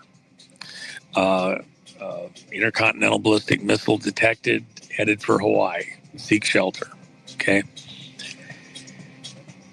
The thing that happened that very few understood or knew was, and Trump had been there just a short while before this to make sure everything was in place. All the computer systems, including all of our intelligence apparatus, the huge listening ears, the sonobuoys, communications within SAP programs, special access projects that certain groups or spies might have that nobody else has access to, so they have secure communications. When that missile was detected headed for Hawaii, and it triggered within the satellite system and the communication system this alert that went out in the cell phones, instantaneously, part of the backup is to transmit all the records, all the digital records, everything in the computers within the defense system, federal systems, and some state systems back to protected, isolated servers on the mainland. And the assumption is that Hawaii was about to be blown up, maybe with a nuclear weapon. So you have to move that information to a safe location so that it can be accessed later. And when it moves under this specific circumstance, what if Hawaii is blown apart? What if the secret agents are dead? What if the special access project people that do know the access codes and have them hidden away are all dead or not able to be gotten to quickly? And yet within those listening systems, observation systems, is some critical communication by Chinese infiltrators or some other group. Well, you got to be able to get it. So when the information was downloading or scramming back to the mainland, into the computers on the mainland, and by the way, the Clinton Foundation stuff and Obama stuff, a lot of their secret stuff, the Bush stuff, McCain stuff, was all secreted within the computers over in Hawaii. All of that information, when that missile alert happened, scrammed with the secret access codes to the systems in the server system in the secure system back in NORAD, North American Command. And it didn't just do it once, it did it twice during that hour that everybody thought missiles were coming in. How many missiles hit Hawaii that day? Do you remember? 0, as I understood it. Well, let's put it this way. Was the missile real or not? Our surveillance monitoring systems detect a missile launch within seconds, nanoseconds, really, because certain flame fronts, aluminized solid fuels, etc. Our satellites see the temperature, verify it from different directions, and they can have detect a missile launch in fractions of a second. They can determine whose it is, where it's from, what the actual throw weight is it nuclear capable, etc., and then have a likely trajectory pretty instantly. So they knew it was Hawaii. Very, very hard to spoof the system on purpose, because you don't want going to World War IV haphazardly. So the systems are designed not to be spoofed. Most likely, the system actually detected a real missile launch. Now, on the incoming side, if that missile hit a mile offshore, traveling at Mach 2, it's traveling at Mach 14 or 15 out at the edge of the atmosphere, slowing down through the atmosphere down to about Mach 2 as it reaches to the surface. If you were looking and the missile was a mile away from you, from any beach in Hawaii, and that thing came down and kerplunked into the water, it would be so fast, and there's no rocket fuel being expended at that time, unless it's got warheads that can MIRV and go different directions, etc. If it was a hypersonic missile at lower altitude, which wasn't what this was, you wouldn't even see it. You could be looking right at it. You wouldn't even see it. You might see the flash of something off the skin of the rocket for a trillionth of a second, and it's gone. Makes a little splash in the water. Crap, you wouldn't know if it was a whale or a freaking missile. If it didn't explode, it could come in all the way, coast in, and you would know it was there. You could even let it hit somewhere on the island. You might have a bunch of dust and dirt go up in the air. But if it's not actually going to explode, if it's not armed, no biggie. So if you had something happen, that was a test, that triggered our NORAD system, you could trigger all of the computers in the various federal agencies on the mainland to download all of their data, scram back to the main repository, information repositories, server systems within the NORAD system with their access codes, including everything within the senior executive service system. Their computers are part of the NORAD system. They claim to have authority over NORAD. But when Trump declared the national emergency, he froze those systems for that. Nobody can add new codes. They could hide some new information somewhere if they wanted to, but it's still within systems that these systems work in. You have groups inside of several federal agencies within Homeland Security that have refused to provide their information, their work product, to President Trump. Are they going to be able to continue to conceal all of that information, and over at the Pentagon and at other agencies and groups, including Senior Executive Service, that still have to work through the existing system? And when that does happen, how long before you have the reset? Okay, if there's a trigger there. One of the other things that's extremely disconcerting, the cell phone system has been weaponized, and there's certain protective measures that have to be done, and that literally locates you within a few inches of where you're at within most modern cities and their cell phone systems. So with it being able to be weaponized essentially to cook you, that has to be shut off and reset. And so having a period of time that doesn't work right, plus how far the bad guy's going, if the bank card doesn't work and the gas station pump doesn't pump gas for a few days. There's no power. There's no way to do a transaction. Everybody ends up hunkering in place. There's a lot of stuff we can get done in a week and a half or so, and needs to be done. And so you've been warned, including by people around Trump, have, a couple weeks of rations available. It's not the end of the world. And in fact, this crowd, your people within your audience, you're the ones that need to be not Chicken Little. Some nasty stuff is still ahead. It's not the destruction of America. It's not Armageddon.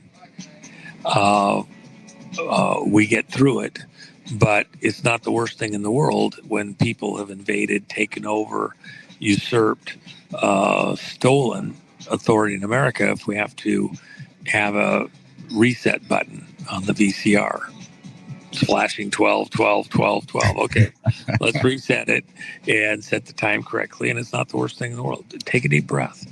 You can get by for a few days. It's not the end of the world. Make a few precautions. When is that?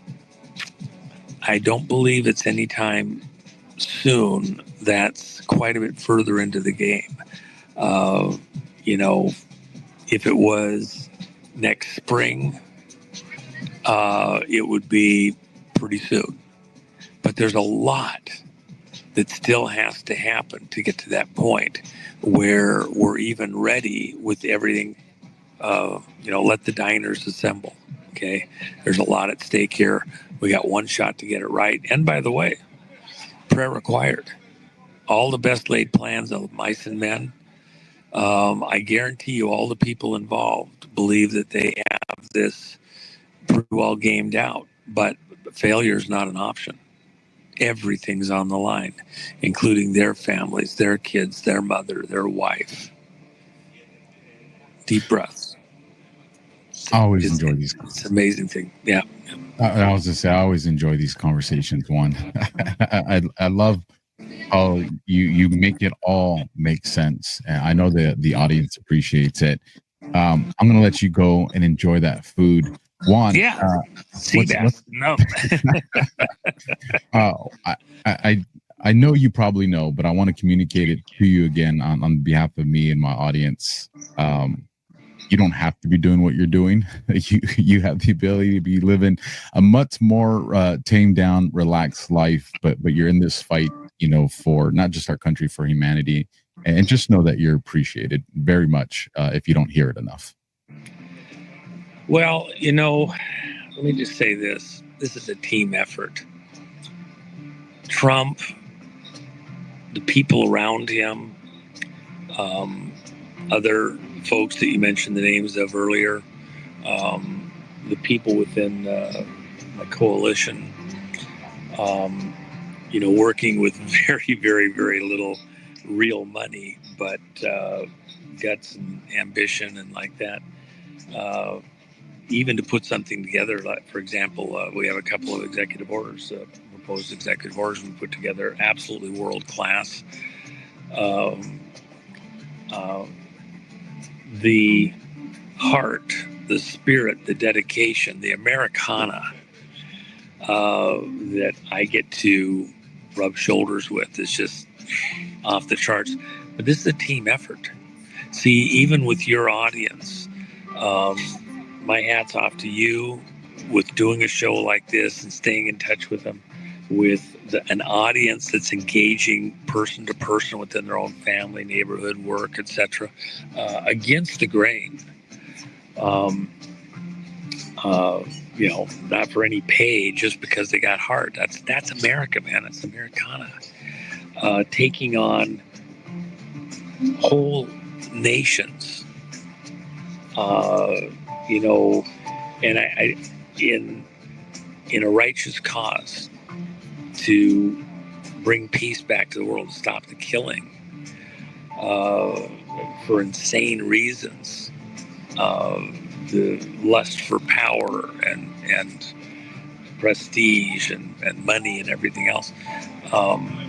We're up against the devil himself, literally. And that you have an audience that gets it and even takes time to think something through like this, reason it through, and then take a deep breath and with some divine inspiration decide to play their part. God sees, the scripture that's been on my mind for quite a while that just really resonates with me. It's in Revelation. It says it 3 times. I know your works.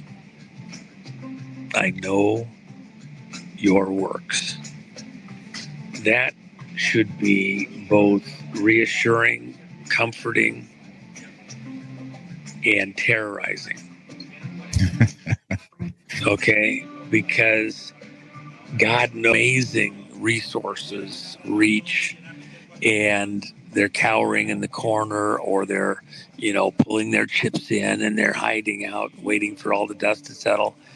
What logic was applied? Maybe they were smart to keep things in reserve so they could put things together on the far side of stuff, and that's exactly what God told them to do. And others that had an inspiration from God himself, and they put themselves on the line and they research and they tell friends and they make a statement, even in the COVID stuff, and hold the line. And some of it's received better than others. If you look at all of the apostles, they were all tortured horribly for their faith. John survived being dipped in boiling oil. and then went to Patmos. The others were all killed. Peter crucified upside down at his own request because he did not want to be crucified the same as Christ, because he didn't believe that he should be honoring in that way, because it was such a great thing to be the sacrifice of God. And making their statements with their lives in their own various ways. I believe down the road, with your children, your grandchildren, your neighbors, your friends, future generations will look back on the people in this moment as amazing patriots doing what Americans do, some of them without any broader knowledge or understanding outside of God himself. You know, a lot of the work that you do covertly, and there's plenty of guys you never heard the rest of the story. Maybe some lone survivor tells you what the other ones did or something, but there's a lot of heroism that God saves for himself. And no man even knows what some person did that could have changed the course of life or lives for many, many, many. In the case of Trump, yeah, he's highly visible, and he's set aside. He'd go live life, enjoy the golf course, make more money, enjoy the grandkids in life. Didn't have to do this in the public side. But he might have saved it for himself, and yet he himself probably would have been attacked for some reason, and his children, and it's all gone anyway. He's doing it to preserve life for the next generations. There's many doing something similar. It's a team effort. And the greatest thing in my life, all the guys that I got to enjoy, to hear from them like a message in a bottle, because I knew some of these great folks, you know, decades and decades and decades ago, and things they told me, and they just ring in my ears all the time. To get to be alive at this moment and to enjoy and savor and see things that we talked about, you know, stories that I've shared with your audience and others over the last many years, and my books and like that, and to see it coming to pass right now as by divine inspiration, I got to see it in advance, to know that this moment, you know, even the song, Jen wrote it. 2020, it's not over yet. It's most definitely not over. I appreciate the time, Juan. I hope we get to do a follow-up here sooner than later, considering things are going to be developing at such a rapid rate. I just want to let the audience know, ladies and gentlemen, 107, keep him in your prayers, keep our president in your prayers, keep our country in your prayers, keep this world in your prayers. I agree 100%. You know, a plan without God at the forefront is going to fall flat on its face. So let's not be the people that do that. You guys support the people that support this show. Stick around, and I will catch you guys tomorrow. Remember, Mondays, Tuesdays, Wednesdays, 9:30 p.m. Eastern. This is going to be a special broadcast, and I hope you enjoy it. Semper Fi, and good night. Have you ever read the ingredients on the fiber supplements you're taking? Alrighty then. That's the Alpha Warrior Show in 107. You can find Alpha Warrior, the Alpha Warrior Show, on Rumble. God, my dogs mauled me, didn't they? Whew. Now, what are we going to check out now? I think we're going to look at that round table. Round table.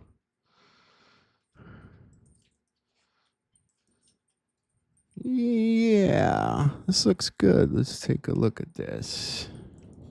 How you guys doing? Y'all awake? Seems kind of quiet the past few nights. Did you guys get all like Iran'd out? It's hard watching politics every damn night, doesn't it?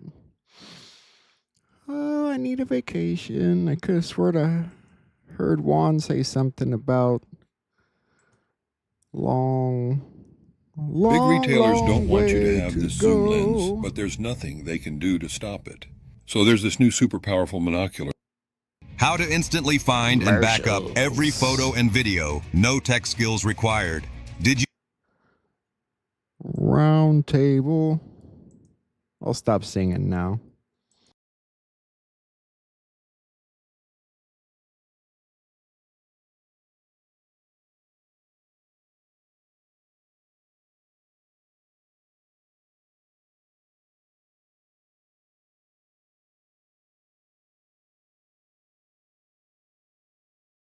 Is there any audio yet on here? Speed up a little.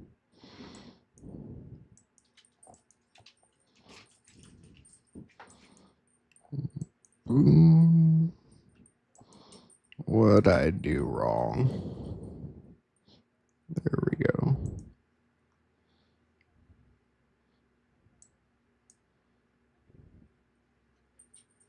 Maybe not. What the hell am I doing wrong?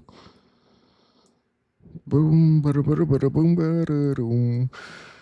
All right, let's try this again.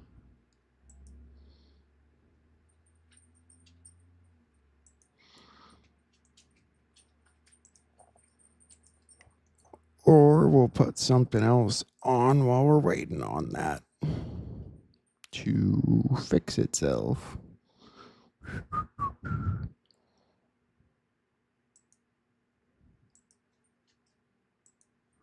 Huh.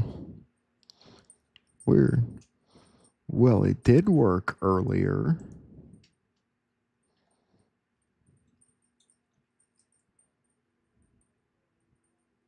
Wow. All right. Looks like we'll have to jump on something else. That's okay. You know, in the Israel for Last post, the Q post, it talks about Imran Awan and some kind of connection there. And he was a Pakistani American information tech worker. He's arrested on federal bank fraud charges back in 2017. Somehow, all that ties into the Israel stuff. There's a lot more to it. Connected to Debbie Wasserman Schultz. Yeah, I'm going to look into that more. One of the things I'm going to study up on. Anyway, let me see where we're jumping to now.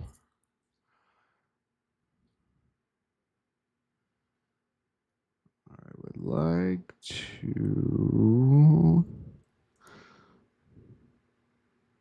kind of like to hear what they talked about on the Bo Polney episode, but I have a feeling you guys already saw that, so let me see what Field McConnell has to say.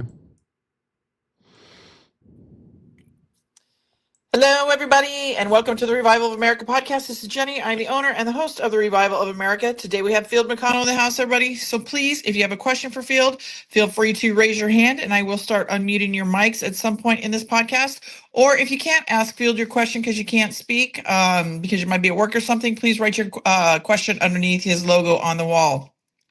Also, too, everybody, I'm going to tell you again and again and again, and I'm sure you're getting sick of it. Please be careful who you listen to, who you follow, and what you're putting into your mind, everybody.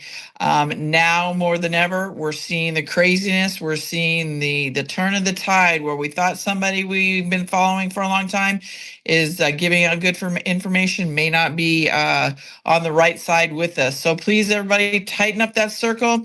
I am even going to be tightening mine up even more. I am going to be putting on the wall, my channel wall here, the people that I am going to be posting from.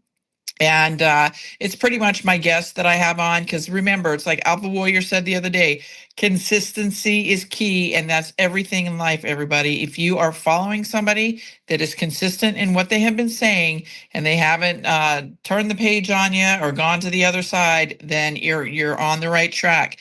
But if you start seeing the script being changed, then you might want to think that that's a red flag. So please, everybody, we are getting we're seeing that, right? And I'm getting a lot of information in the background that X is a misinformation, disinformation, war playground right now. Not even playground, I'd say battlefield. So be careful, everybody. Yes, I am over there on X, but I'm pretty consistent with the people that I listen to. However, I have been going into some of these spaces and listening to what they're putting out there, everybody. And I'm telling you, the propaganda, the hate, the division, the doom, the gloom, the fear mongering, the blackpilling is absolutely terrifying for those of you that don't have the strong minds that are ready for this, or for those that are looking for the truth, that are literally maybe new to this movement. And I just feel horrible for those souls, because they are being misled, misguided, and misinformed. So please, everybody, I can't tell you enough. Be careful more now than ever. This is what they want.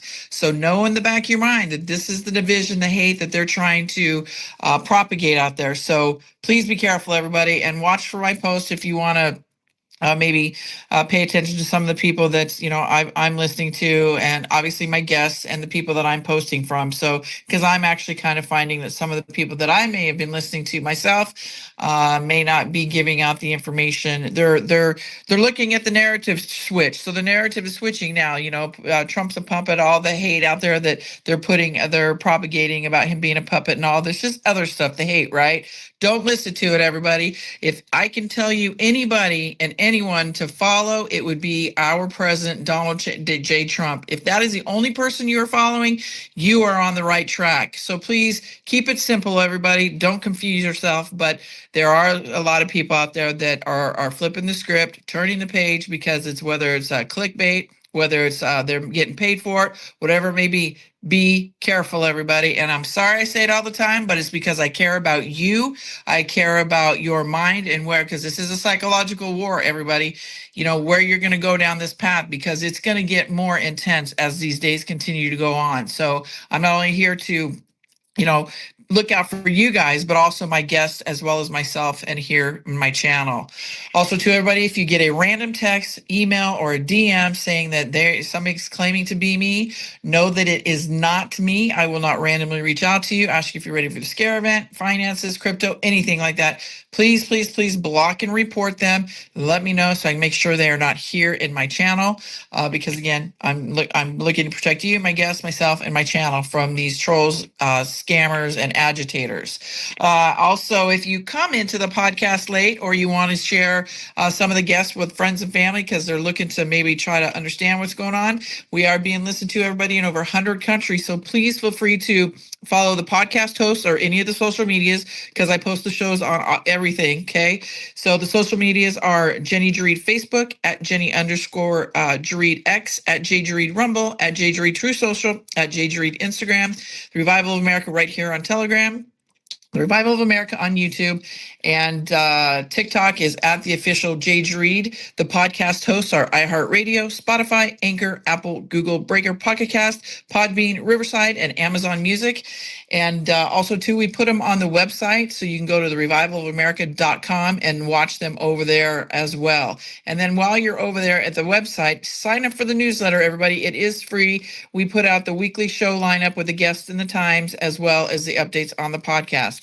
And last but not least, everybody, if you have a story or a journey to tell, please reach out to me at TROA submissions at yahoo.com. And that stands for the Revival of America, submissions at yahoo.com. And let me know a little bit of your story. We do vet these stories. Give me a little paragraph to what it's about. We will reach out to you, talk to you about it, and your voice will come on the show and tell your story, your journey. Because remember, everybody, it's your voice, your story that's going to help shape this new world we're coming into. And I think people think that, because I get a lot of long emails describing the story. just give me a short synopsis, everybody, because I think they're thinking that I'm going to be the one sharing the story. No, I want your voice to come on and share your story, because it's just more real when it's your voice, right? Telling your story. So again, it's TROA submissions at yahoo.com. And with that, everybody, Field is in the house. I would like to welcome Field to the room. How are you, Field? Well, I'm okay. How are you, Jenny? Oh, I'm doing fantastic. A lot of stuff is going on. What are your thoughts on this whole Iran and U.S. thing, the bombings? Well, I think they were warned by Mr. Trump, were they not? I mean, that's my thought. That is not you're a correct. question. Go ahead. No, you're correct. Yeah, yes. well, yeah, and I don't want to be obscene, but he has a motto called FAFO. Yep. And that stands for fuck around and find out. And I don't think that Donald Trump, since he's been in office for a number of years, I don't think he's ever been unkind or not given people a warning what the price is to pay for certain crimes. One of the certain crimes that I'm most passionate about is global child trafficking. And I didn't say just American children, black and yellow, red and white. They are precious in his sight, not only in the sight of God, but in the sight of Trump.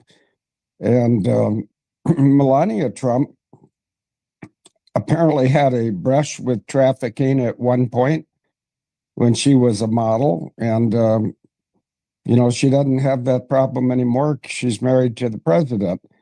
But I think it's a full-time job being a podcast host or even being a guest, because you have to prepare, you have to think, and you have to try to forgive the perpetrators. And the other area of focus for me, besides international child trafficking, is treason, TREASON. And I was doing some research this morning on the Alfred P. Murrah, Oklahoma City bombing. And in one source where I was reading about it, it said it was the biggest domestic terrorism in U.S. history. Now, I don't want to correct that source because I'm just, I'm just me. I'm 75 and I've seen a lot. I've done some things. There's also some things I've never done. I've never harmed a child. I've never been unkind to a lady.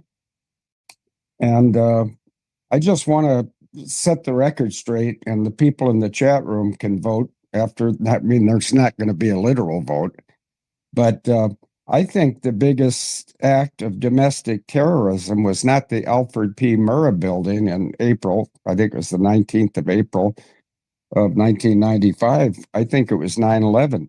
And some people out there that are fast asleep that think that the attack of 9/11 was not a domestic attack. Well, those people are wrong.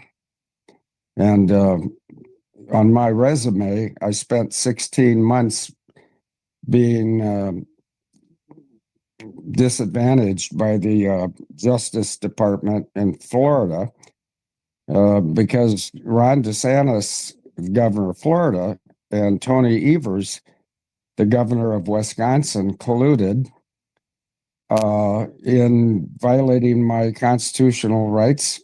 Of course, back then, we were not a constitutional republic, and I'm talking about November 4th of 2019, the day I was arrested, which started a series of incarcerations and extraditions.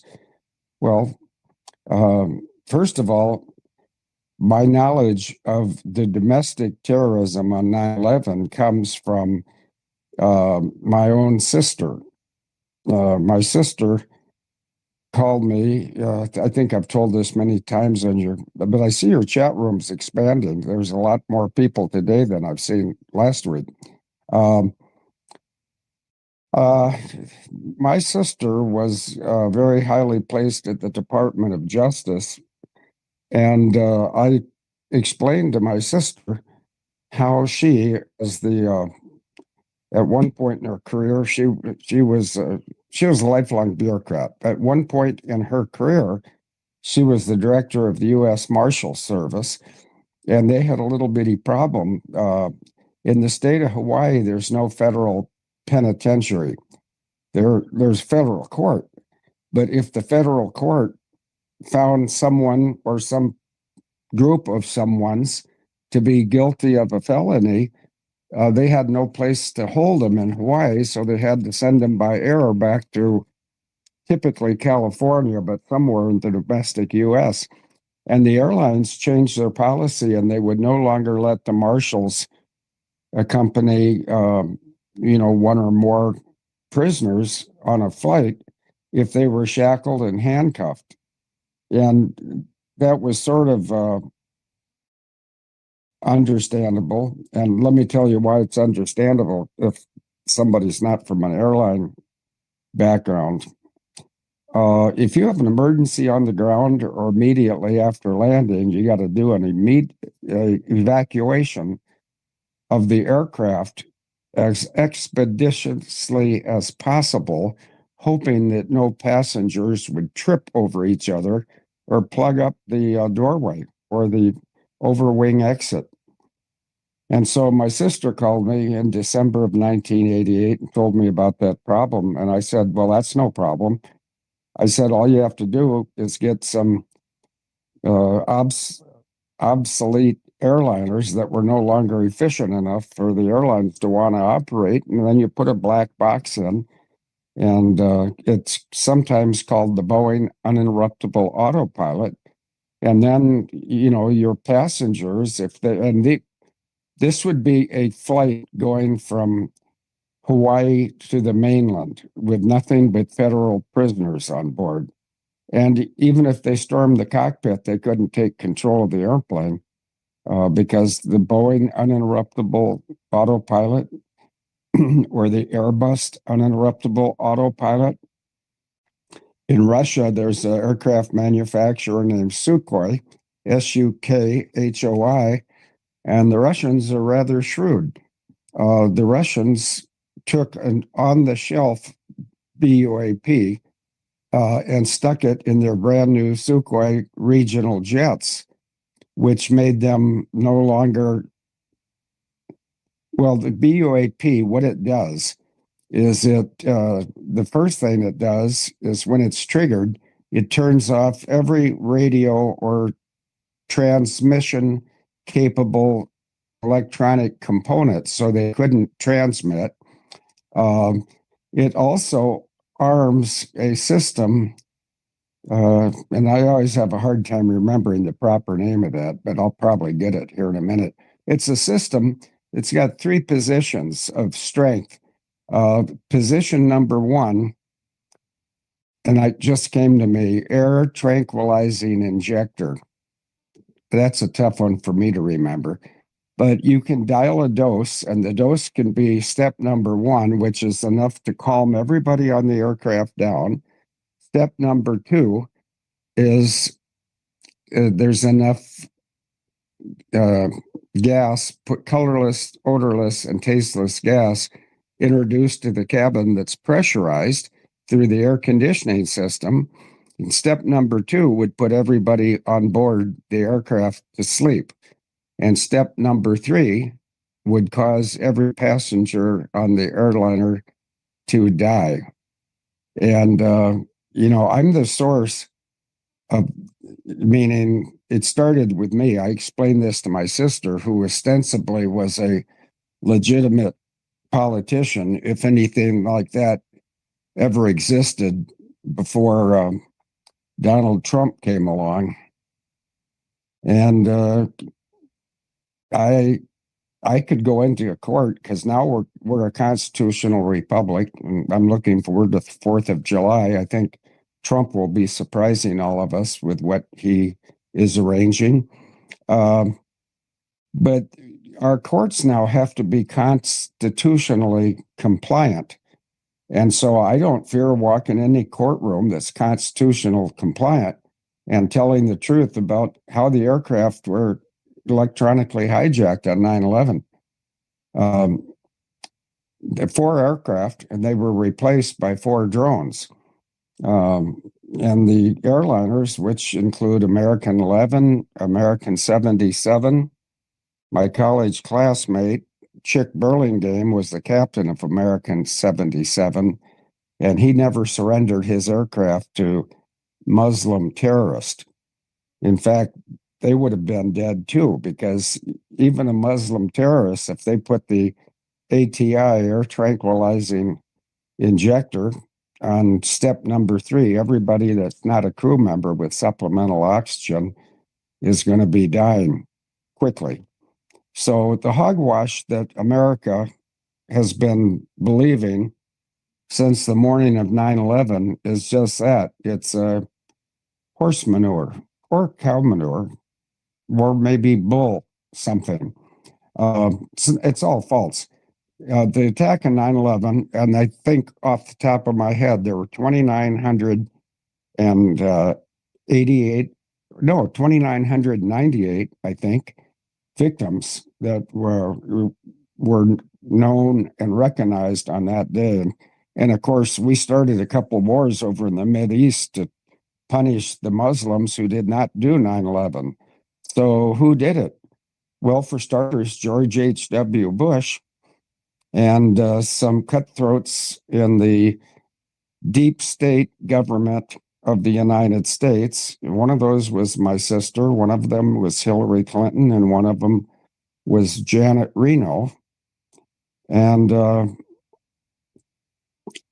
this information that I'm just passing along to 100 countries today, I would love to be invited to a Muslim nation to do a presentation on why Muslim terrorists had nothing to do with 9/11. And yet that would not bring back I think it's measured in millions of people that were killed in the wars that started when George W. Bush responded to 9/11 by going into the Mideast and punishing people who were not guilty. I think in a perfect world, which may or may never exist, in a perfect world, the guilty parties, the perpetrators, would be dealt with. And the victims, in this case, on the morning of 9/11, the victims, which were the Muslim terrorists, they were patsies. They didn't do it. They couldn't do it. It was done electronically, and they didn't know how to do it. They also didn't know how to fly the airplane because their only experience flying airplanes was either in light single-engine aircraft or in simulators. And so when we're going to be talking about the Oklahoma City bombing today, when I get to the point where I say there was a time in history, 1995, where it was considered the most horrific domestic terrorist case that existed in U.S. history, yeah, that's probably true, as long as the history stopped on April 19th of 1995. But then on September 11th of 2001, we had a terrorist bombing or attack that was much more deadly, and it also started several wars. So is that a fair enough background on the Alfred P. Murrah building in Oklahoma City? I can get into more details, or we can go to questions. What's your preference, Jenny? No, it sounds good to me. You did great, Field. We can go in a little bit more detail. I don't see any questions right now or hands. So everybody, if you guys have questions for Field, please raise your hand. He's here with us every Monday for about 90 minutes. So either you can write it under his logo on the wall, or you can raise your hand and I will unmute your mic. But I real quickly want to say, kind of in the effect of what's going on real quickly. Everybody, just again, it goes back to, because I'm seeing a lot of stuff coming out right now. There's now threats going on to, I don't know, they want us, I'm just reading this stuff, it's coming through. So hang on a second real quickly.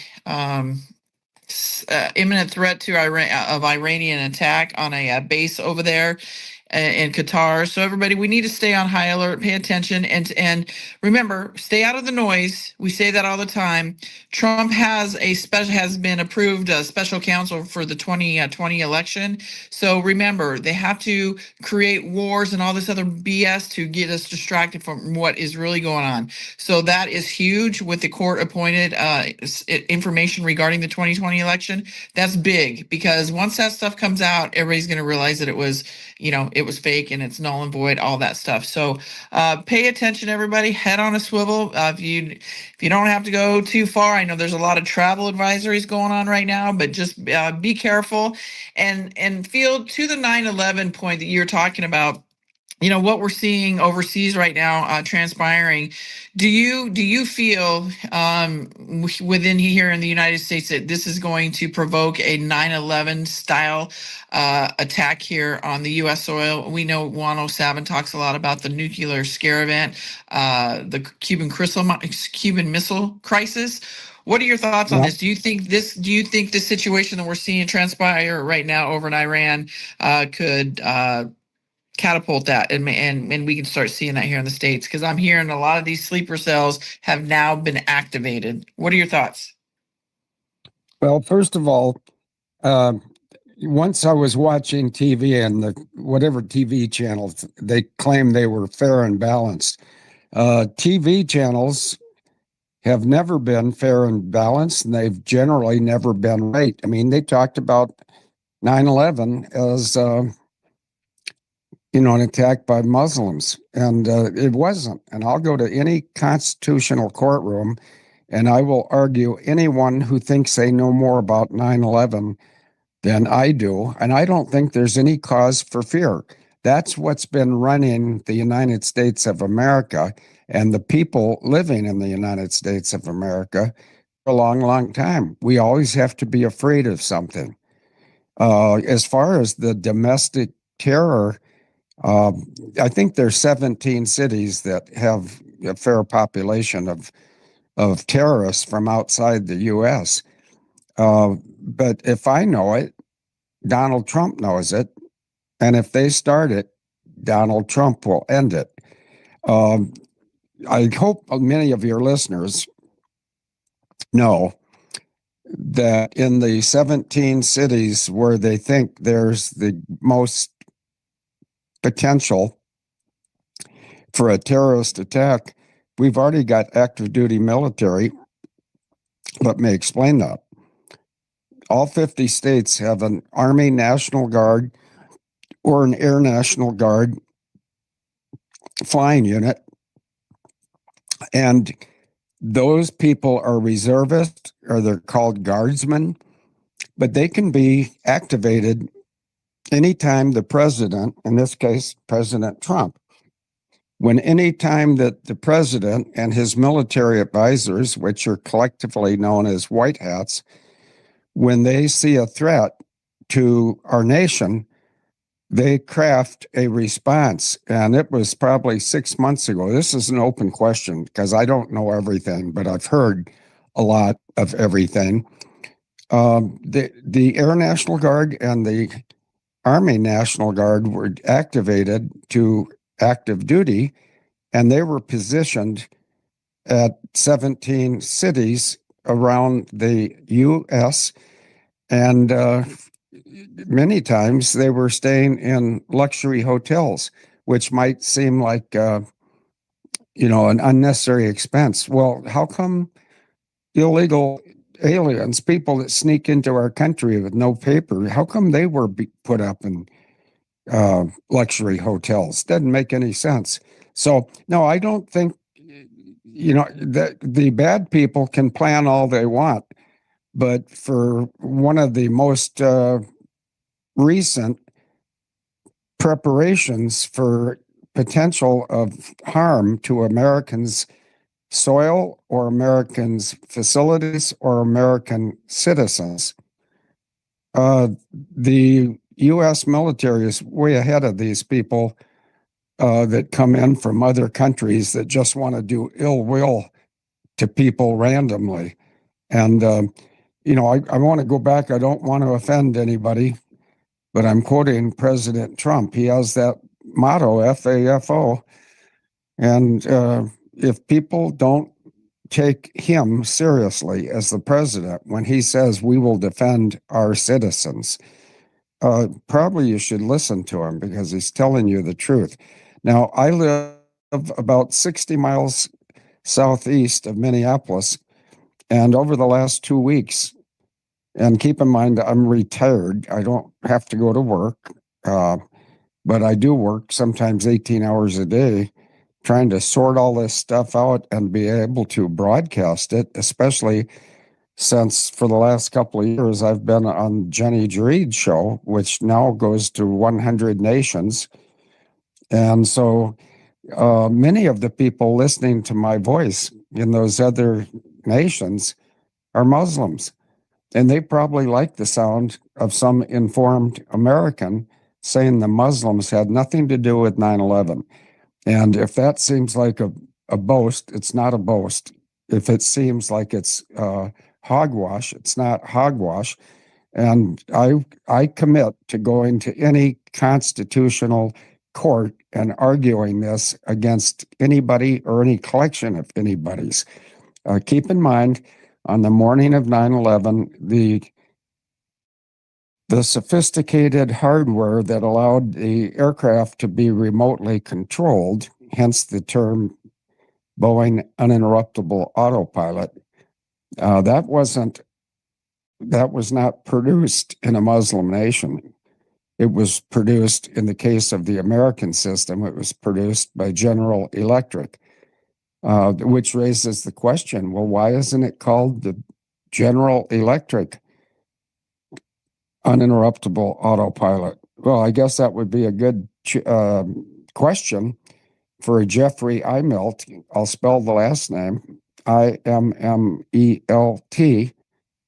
because that system was contracted for. Boeing asked General Electric to build the structure or the infrastructure electronically that would allow any fly-by-wire and any glass cockpit airliner to be remotely controlled, in addition to being impervious to human hijackers. Boy, that was tiring, Jack. I don't even know if impervious is even correct. Yeah, and you see, I'm not looking at my computer. I'm looking out the window at nature, and I've got a gardening tip. I'm just trying to say something lighthearted. I'll get right back on the subject, but I've seen hummingbirds and a bunch of butterflies that seem to be attracted to my Japanese tree lilacs. And Japanese tree lilacs are beautiful, and they make your yard smell like a perfume factory when they're blossoming. And mine are blossoming right now. And the monarch butterflies, and I think there's one called a cabbage white butterfly. Every type of butterfly I see in my yard is zeroing in on a Japanese tree lilac. So if somebody wants to attract butterflies, you can go to a nursery, and if they don't stock Japanese tree lilac trees, they can certainly order you one or two or three. And that not only is it beautiful, they smell good, for about the 2 weeks when they're being the most active, and they're beautiful to look at. And it's I'm looking at a little bird out there that I think is a hummingbird. No, it's I had one in my yard when I bought this house 15 years ago, and then I had a lady enter my life whose name was Denise Irene Clark. And after a brief, what some people would call courtship, I don't like that word. It sounds confusing. After we met, and that was sort of a random meeting, and I've explained that before, she was 49. She'd never been married, and I was 65, and I like to refer to myself as a serial groom. I'd been married 3 times and ditched 3 times, but Denise married me, and sadly she died 5 years ago. But you know, she may be gone, but her spirit's still here, because now instead of one Japanese tree light, there's 13 of them in my yard. So it really does smell nice, and it reminds me that I once had a wonderful wife, and I've been, what do you call it when somebody doesn't have a wife anymore? Widower. What is that? Widow. Widow. Yeah, widower. Yeah. Widower. Well, Yep. yeah, I guess I don't like certain I mean, I know what it is, and I'm living it, and it's not much fun. But let's get over to having some fun with your chat room if they have any questions. Or did you have any more questions, Jenny? No, I didn't. I just wanted to see, thank you for the response. What your thoughts are on us seeing a potential attack, 9/11 attack here on our soil. What are your thoughts on that? And then we'll go to questions. Oh, okay. Yeah, I think it's virtually impossible, because any nation that would want to, for whatever reason, want to harm Americans on American soil, they're going to pay a big price. And that little skiff, that little battle over there in Iran and Israel, that was flown 4,000 miles from Whiteman Air Force Base in Sedalia, Missouri. They went nonstop. They did a stealth attack. They were not detected. And the nuclear processing plants in Iran became basically fertilizer. I mean, they were destroyed. And I really respect Donald Trump, and I don't respect very many politicians.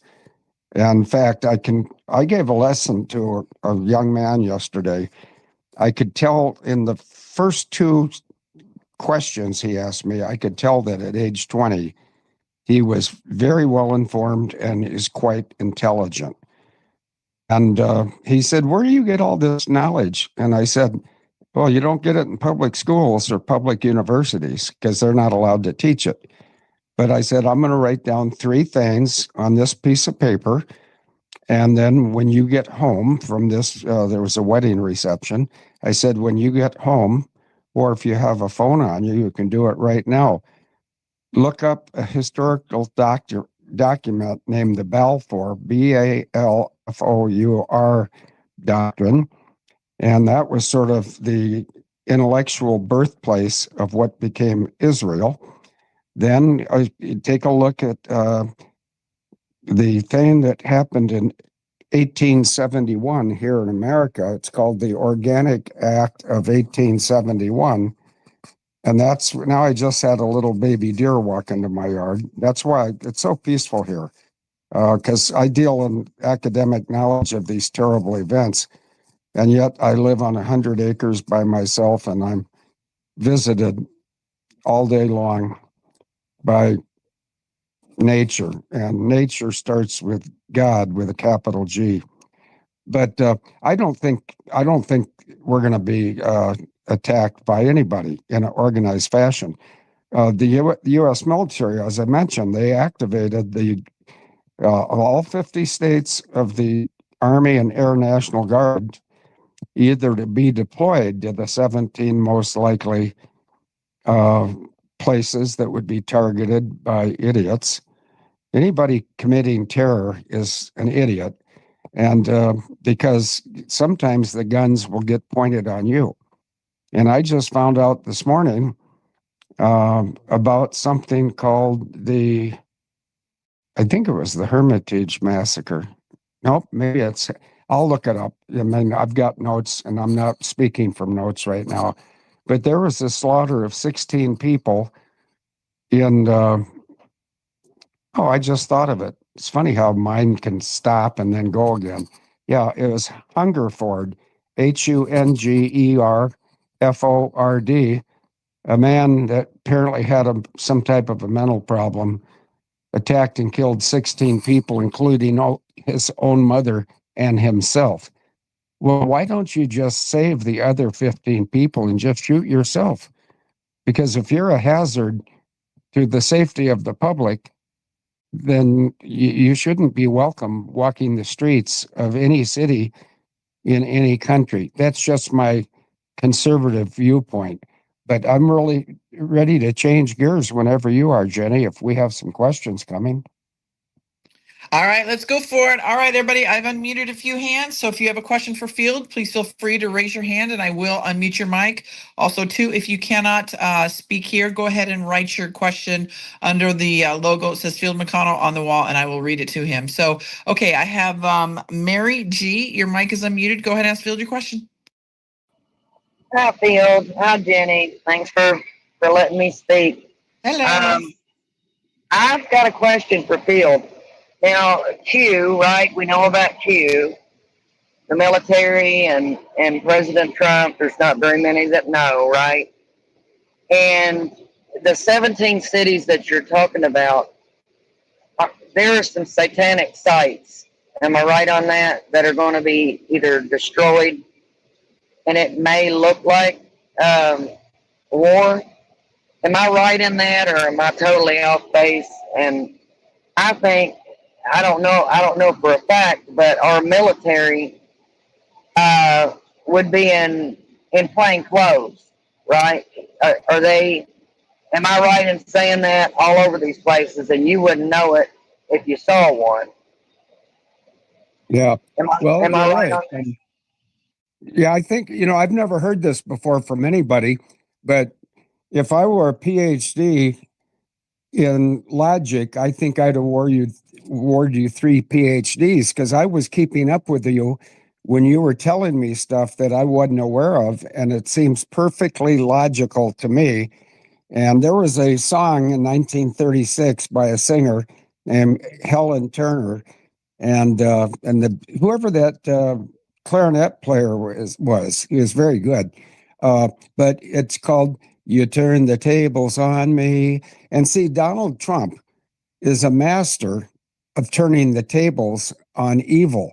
And if what you say is accurate, and I have no reason to doubt you or what you say, well, then if Donald Trump is a 12-dimensional chess player like he's thought to be, if you knew what these satanic structures were, you could go in there and destroy them, because the end game and the big picture is Donald Trump and many of the current people that have replaced the horrible politicians. And notice, for the record, I didn't say Mitch McConnell, same name as me, only he's part of the problem and I'm helping with the solution. But I would caution anybody, whether they're from America or from a foreign country, if you start something, it may well be Trump and the military white hats who destroy all the satanic structures, one of which is the Washington Monument. And I don't want to get into something that's rather adult, but that monument, which is the tallest monument, I believe, in Washington, D.C. I've seen it many times. I went to college in Annapolis, just up the road, and I was in the Marine Corps at Quantico, just down the road. But that was a sexually suggested structure, and yet the countries that built it or designed it, they were trying to humiliate America's thanks to God for creating the nation that God himself created. There were some Native Americans that might have come across from Russia through Alaska that inhabited our country early on. Then there were sailing ships from major ports in Europe that brought settlers, people that wanted to come to the New World. And it has been a new world. It's just, I think July 4th, Trump is celebrating the 250th anniversary of America becoming large and capable. And as we just saw in Iran, those B-2 bombers from White Whiteman, Whiteman Air Force Base in Sedalia, Missouri. They traveled from Sedalia, Missouri, all the way over to Iran, and they were not seen coming because they're very stealthy. And I think that everyone that hates America probably should get a tattoo across their forehead that says FAFO. That, in a nutshell, is Donald Trump's policy. Fuck around and find out, because he warns them. And I find it interesting, and I think the lady I'm talking to mentioned that there were 17 sites in America that had satanic artwork. Did I get that number correct, ma'am? 17? Well, there's 17, but it's worldwide. One of them is, I do believe it's the Statue of Liberty. And there's a bridge. They'll probably take out some bridges, but that would be to keep people from running the ones they're hunting right now. And I would assume it would be after we get an EAS, which tells everybody that might need to go get in their house and have a seat for a while and don't go outside, because if you do, they're not going to know you from the bad guy. So you might want to listen to the military. That's just what I'm hearing. And I'm hearing we're really close to this all being over with Trump making the 4th of July. The 3rd of July is going to be humongous. But the 4th of July is going to be a huge celebration, I think. And we're going to be getting a lot of good things. And it's nice to get good things after we've been in the fight. And some of us way, way longer than me. Or, I know you have, Bill, but I know you're ready to have everybody be finally free. It don't matter what color you are, you're going to be free. Yes, we were the home of the brave and the land of the free, or maybe I got that backwards, but we've been lied to. It's, from the time the media came out, they were paid by some rogue elements within our own supposed government. We've been lied to. And, there's so many people, and you're a good example, young lady. There's so many people who are aware of all the lies and all the fake attacks that, we've heard this before. We've seen it before. Some of us have lived it before. And there's plenty of people in the United States of America, and this is going to surprise some ladies out there. Many of them are mothers that would do anything to protect their children. And I apologize for crying right now, but I'm expecting my 10th grandchild. And if these organized pedophiles would happen to come within visual range of me, they might get a one-way ticket to hell, because I would like to change the motto, from America, maybe to don't traffic children anywhere in the globe, or America will find the perpetrators and then introduce them to God. And that means that people leave here, they go up, they get a meeting with God and Jesus, and then they can either stay in heaven if they're good people, or they can go to hell. And anybody that's trafficking children probably is going to have a very short interview, and then they'll arrive in hell. And that makes me sound fairly conservative. Some people would say very educated. Some people might say, a devout Christian, and all of those things are probably true. But I myself, and I'm 75, I'm not athletic. I'm also not fat, but I'm not blind, and I'm not hard of hearing.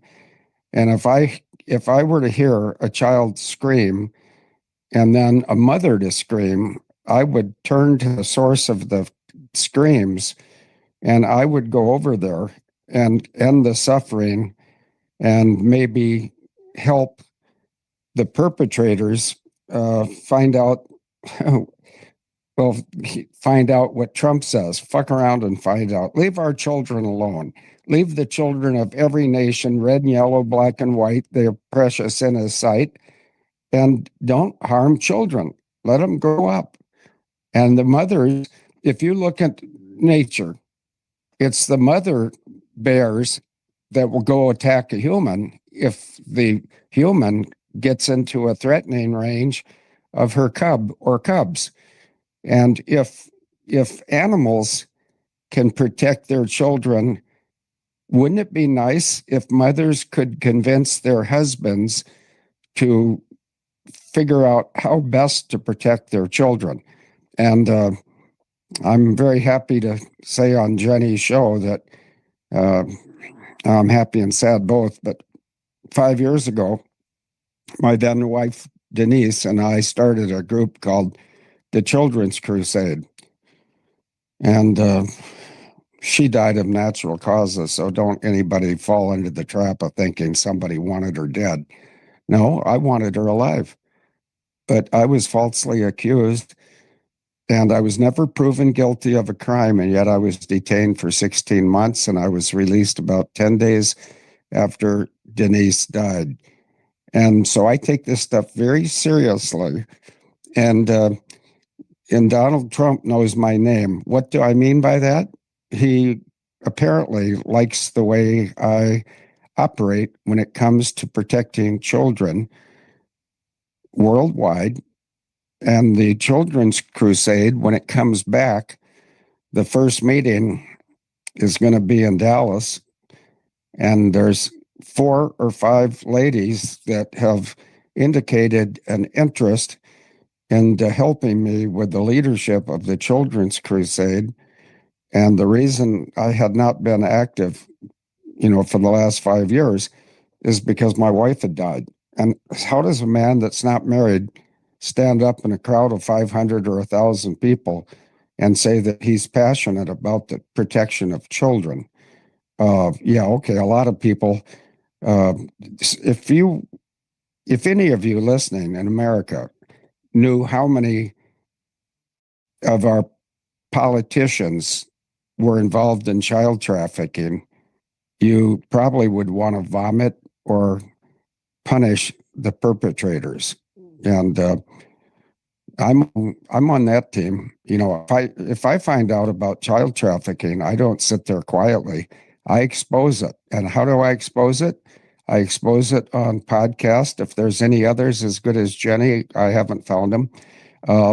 Or a conference is a great place to share truthful message, for people that don't like the evil in the world, where we can get rid of the evil. And Donald Trump started a good job.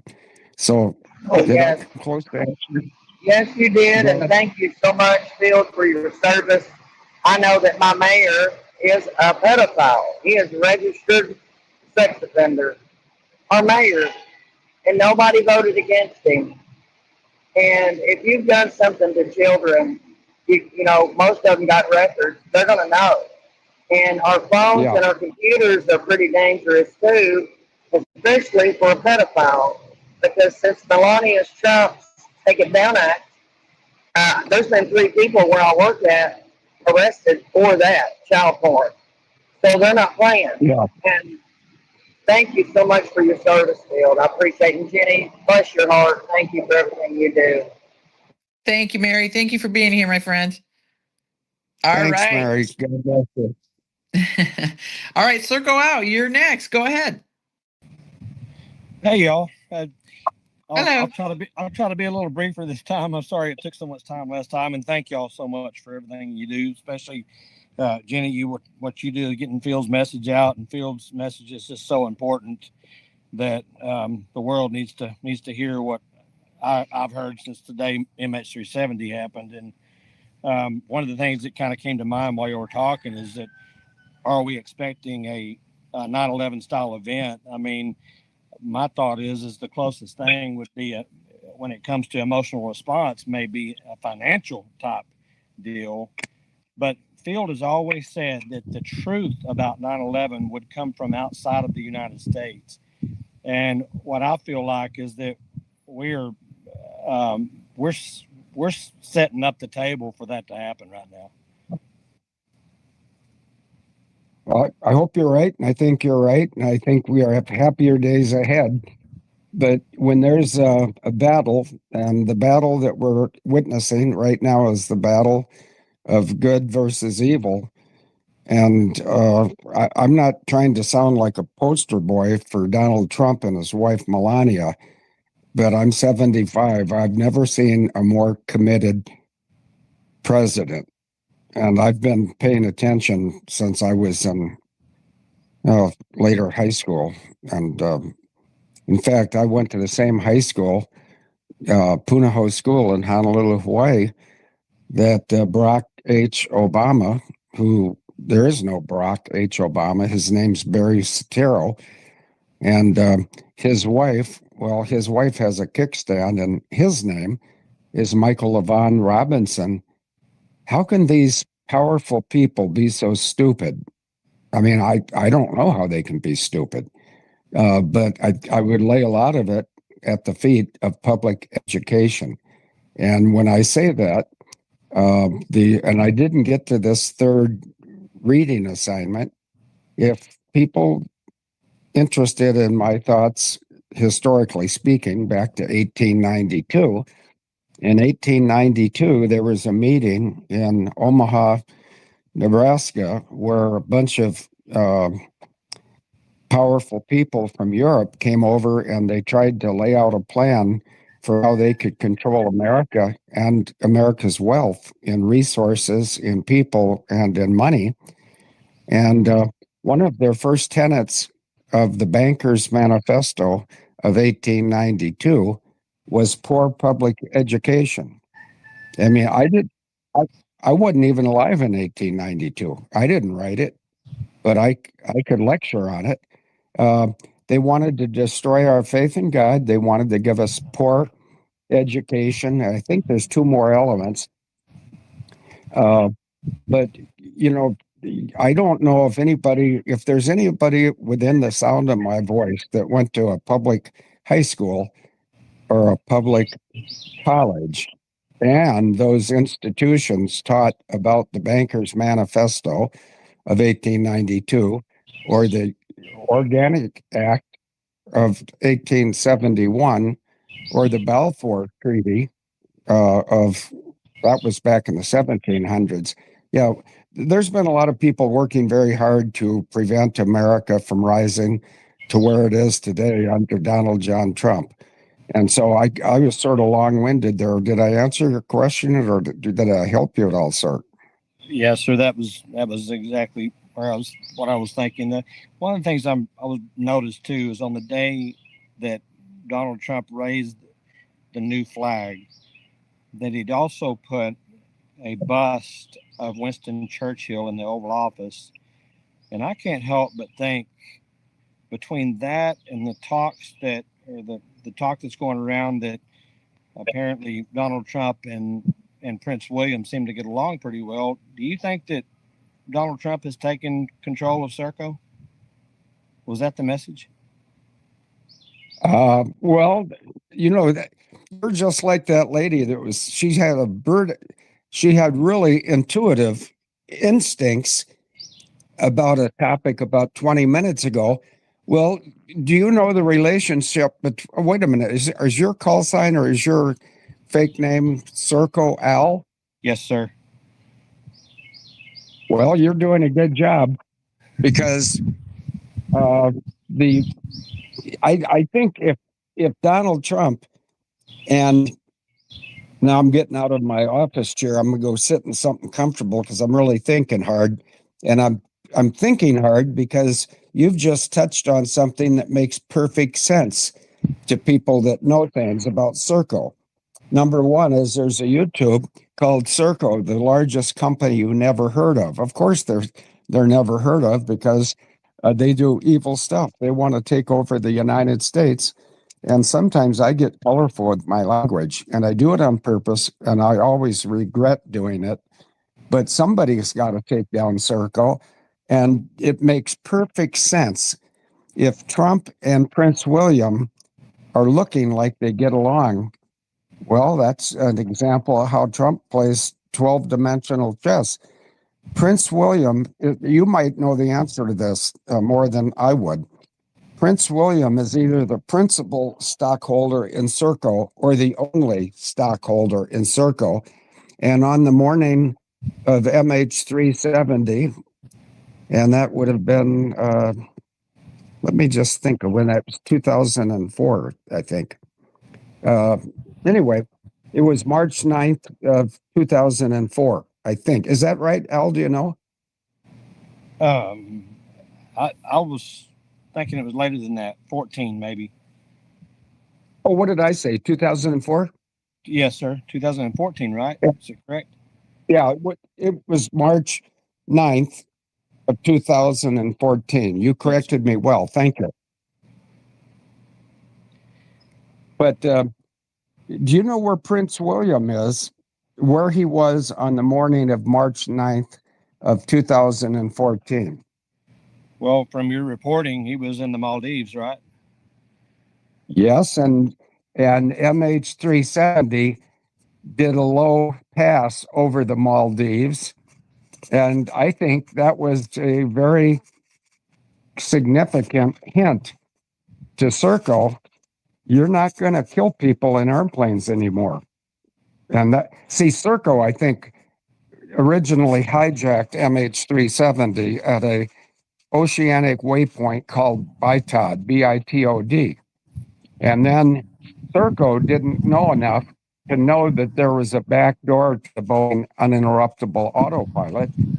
And I'm not being a rah-rah American. I think Americans ought to be proud of our country, but only to the degree for what they've done for our country. And that's going back to JFK. Don't ask what your country can do for you. Ask what you can do for your country. So anyway, when MH370 flew over the Maldives and turned to the left and went directly to Diego Garcia and landed safely, and they set the parking brake at 6:11 after they shut both engines down. I think that was the dumbest thing Serco ever did, because they got caught. And it was a military exercise from numerous nations, including Vietnam, Thailand, Singapore, Malaysia, Australia. They had a huge military operation going that night and that morning.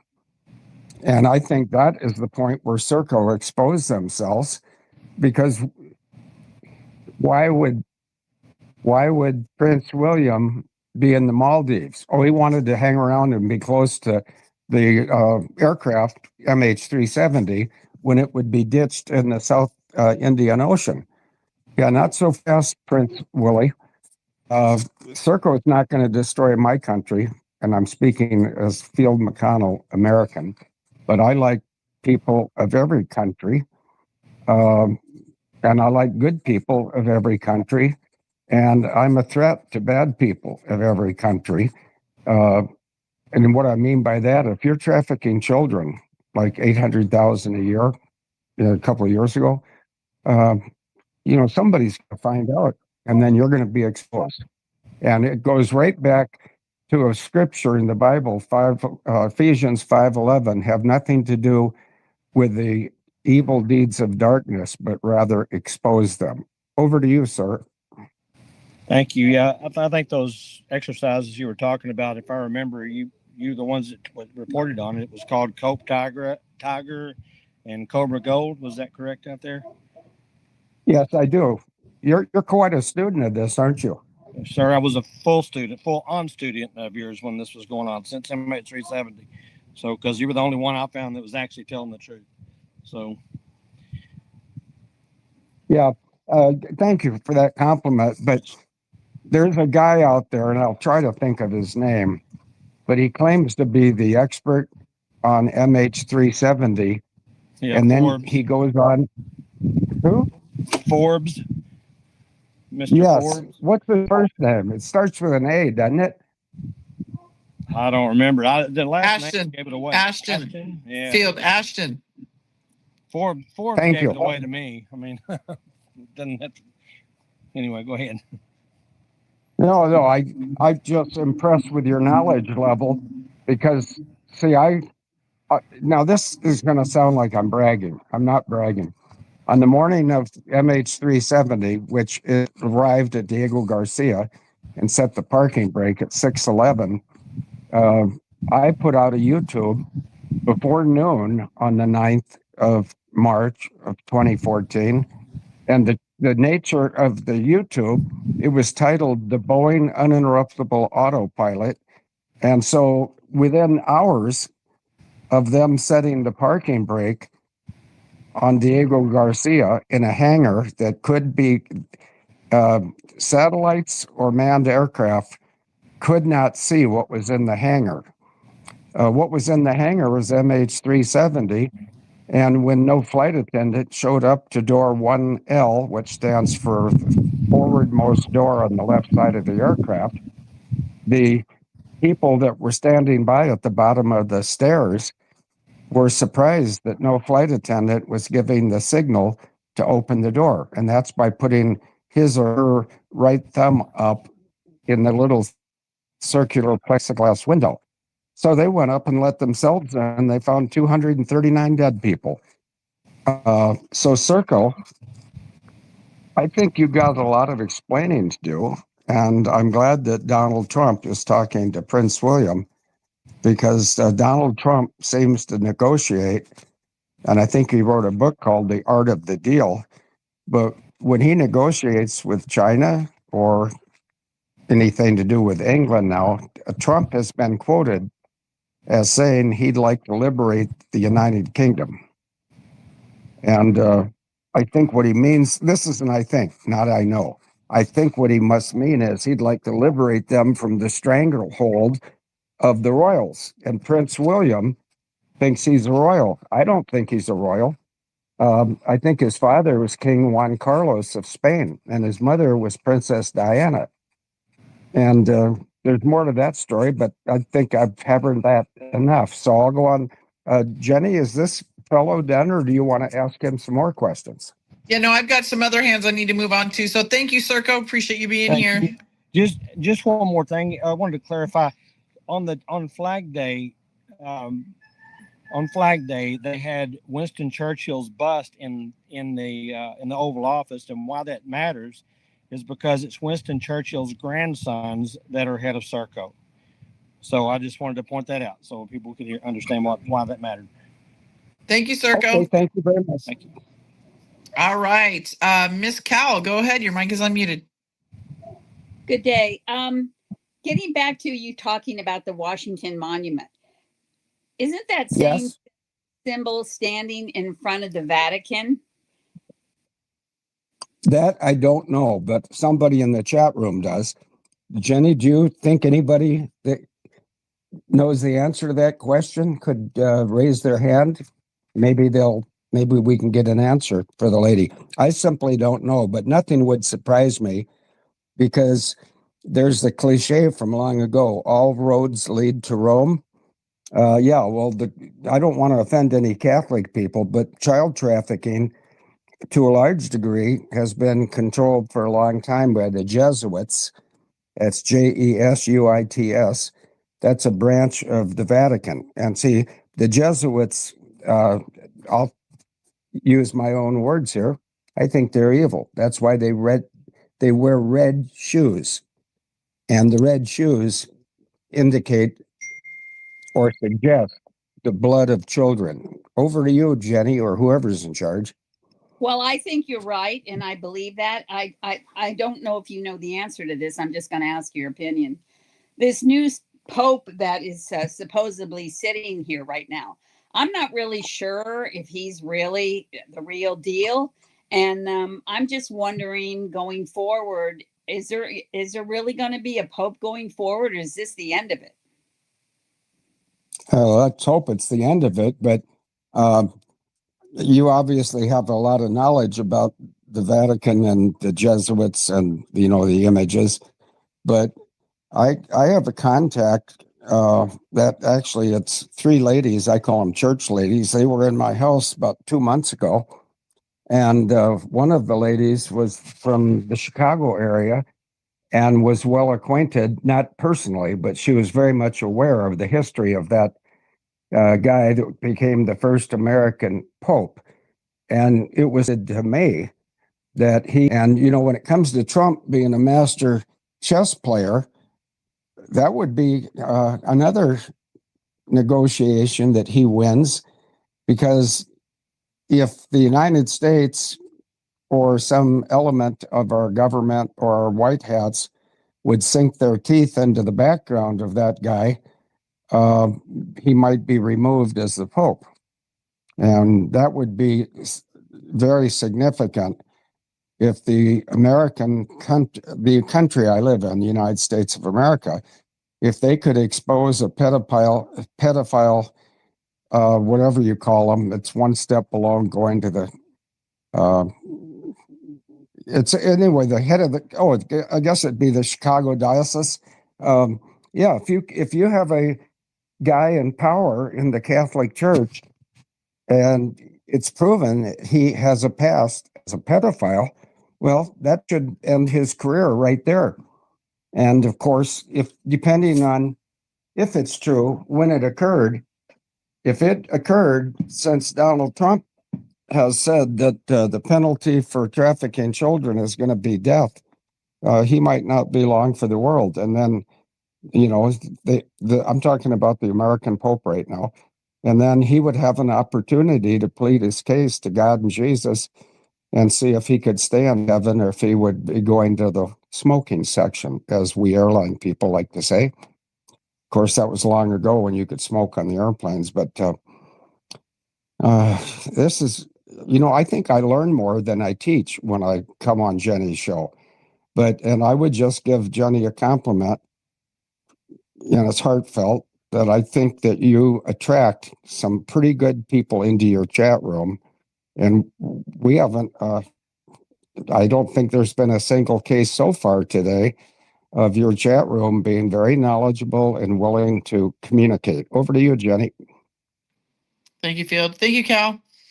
Okay, Linda Hendricks, go ahead. Your mic is unmuted. Hi. I have the local TV stations on. They just did an hour of this retaliation thing, and I feel it's more fear porn. Fear porn, fear porn. Yeah, They don't I think. spend that much. They didn't even spend that much time on Trump's maneuvers, but an hour straight. I mean, they interrupted local news, the next channel or the next program. Yeah, I feel they want us in fear. They want everybody panicking. That's what the media has been doing, and the government of the United States, hand in hand, for a long, long time. Yeah. But there's other people. Am I correct, ma'am? I feel so. Thank you. Yeah. Well, one thing that the old government of the U.S., notice I didn't say Mitch McConnell again. I wish he'd change his name, maybe to Linda McDermott or something like that. But he's not representative of McConnell's, which is a very small clan that started in northern Scotland. And then it moved to Northern Ireland and then to Canada and the U.S. And most McConnells that I know of, with the exception of Mitch, who's got a colorful background, and I won't run him through the mud anymore. I've done it enough where he's probably gone. But, the times are changing, and some of us are stepping up. And I would say, to a large degree, some of the most active protectors of children in America are mothers. And mothers should suggest to their husband, and you don't have to be married to have a child. I know that. But a husband should not only provide for his family, but, hopefully allow his wife to stay at home and nurture the kids. Oh,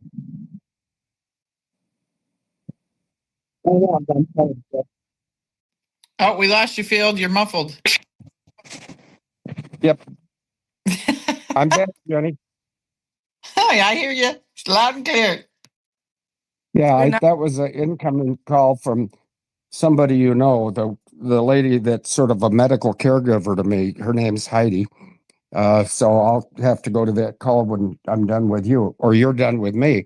But now I got to go sign into your chat room again because that call blocked me off your chat room, I think.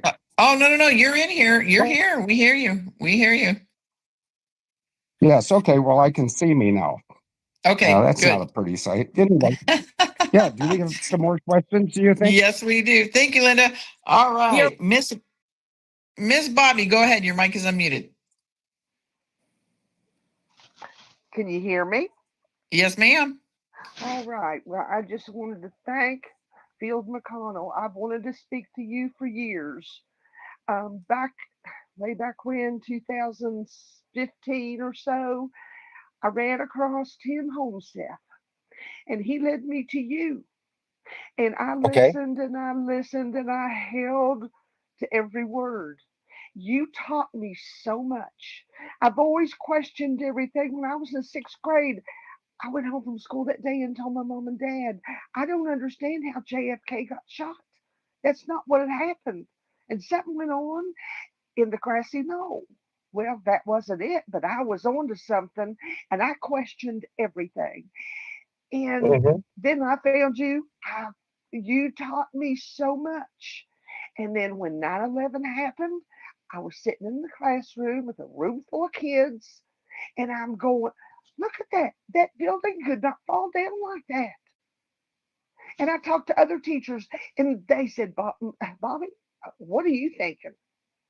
But I found the kids, you taught me how to research, how to use my discernment, how to question everything, how to search for answers myself. And I cannot thank you enough. I believe you saved my life. And all that led to researching the COVID and all the stuff that's happened. And I'm trying to convince my family, and I have 2 boys. One guy is on the fence. The other one says I'm crazy. And last time I talked to him about it, I said, honey, I'm not crazy. I'm insane. I said, you'll find out one day. But I am just thrilled. You've made my day, that I personally can thank you for keeping me going in the right direction and giving me faith. And I'd walk the floor. When I really found out about the dumbs and all the babies, I would cry all night and walk the floors. What can I do? So I guess I'm just a digital soldier and pass the word on. I'm not one to talk much, and this is really out of context for me. I don't do this, but I pass on what I find, and I talk to friends and family. And thank you. Thank you so much. You have just changed my life. Thank you, Bobby. Go ahead, Field. Well, thank you. And I think thanks, Bobby. Yeah, I was just going to say the greatest thing you can do as a concerned American is to pray to the God that is protecting America right now, because there's so many ugly, evil people around the world. And I've mentioned the Organic Act of 1871 and the Bankers Manifesto of 1892 and the Balfour, BALFOUR doctrine. I sort of feel sorry for the bad guys because they're so easy to find. They leave a trail. That includes Serco. I mean, Serco wanted to take that airplane, and now we're going to get Israel involved because there were 4 engineers, software engineers on that flight that owned 80% of the stock in a technology company, Freescale, I think it was called. Well, the 5th guy on that patent, there were the 4 engineers from Freescale that were on board MH370, and one of the Rothschilds, and I think it was Jacob, was the other one. And so when they died, they got gassed to death, by Serco. That's my allegation, and prove me wrong, Serco. This is sort of called guerrilla warfare. I'm not a guerrilla. I'm an erect primate, but I'm not a gorilla. But if the governments, like in this case, the United States government won't take care of the American people, I will. And the tide has turned when Hillary thought she could beat Trump, which she was absolutely wrong, of course. But my connection to Hillary is my sister, and Hillary helped George H.W. Bush do the slaughter on 9/11. And I'm not dead yet, and I'm not afraid of them. I think they're afraid of me. And that's the way it should be, because I'm honest and I care and I love God. And conversely, God loves me. Over to you, Jenny, or this young lady. Thank you, Field. All right. Thank you, Bobby. All right, Linda Mason, your mic is unmuted. And then I have two other hands after that. So go ahead, Linda Mason. Okay. All right. Freedom's friend, your mic is unmuted. Go ahead. Go ahead, Freedom's friend. Your mic is unmuted. All right, everybody, I got to move on. Field gives us 90 minutes of his time, so we've got about 15 more minutes left. So Susan C., your mic is unmuted. Go ahead. Hi. Hello. I'm responding to the woman Cal that was about 4 people ago about the Washington Monument. And I believe it's the exact same size at the Vatican and also in London. The 3 places, we all know what they are. But I know what they are. They're sovereign territory. Yeah. See, Washington, D.C. is not a member of America. It's District of Columbia, and I think Trump's might gonna consider changing that to either a ghost town or the what's it called? Yeah. Oh, yeah. Yeah, I get tongue-tied sometimes when Jenny makes me talk too much. But go ahead. Yeah, no, I like to talk on Jenny's show because go ahead. I'll be quiet. On maps, it doesn't say Washington, D.C. now. Good. So that's taken away. But the other thing with the obelisk, when I was in Italy a number of years ago, there were a number of small ones scattered around Rome that I saw. I don't know. It was probably almost 20 years ago that I was there. So I don't remember how many, but I do remember one in particular, and it was in front of a church. And so I thought, I keep seeing these things as we were, going around Rome. So anyway, that's all I had, except one more thing. I hope I'm one of the 5 that you mentioned earlier with your children's program, because I did send Children's Crusade. I'm sorry? Yeah, it's called the Children's Crusade. I had sent, and this is going back months, I sent something to Jenny about it, and then I did email you about it. So I hope I'm one of the 5. Thank you, Susan. Yeah, thank you, Susan. All right. Bye-bye. Bye-bye. All right. I've got one more question for you, Phil, from Vanita R. Your mic is unmuted. Go ahead.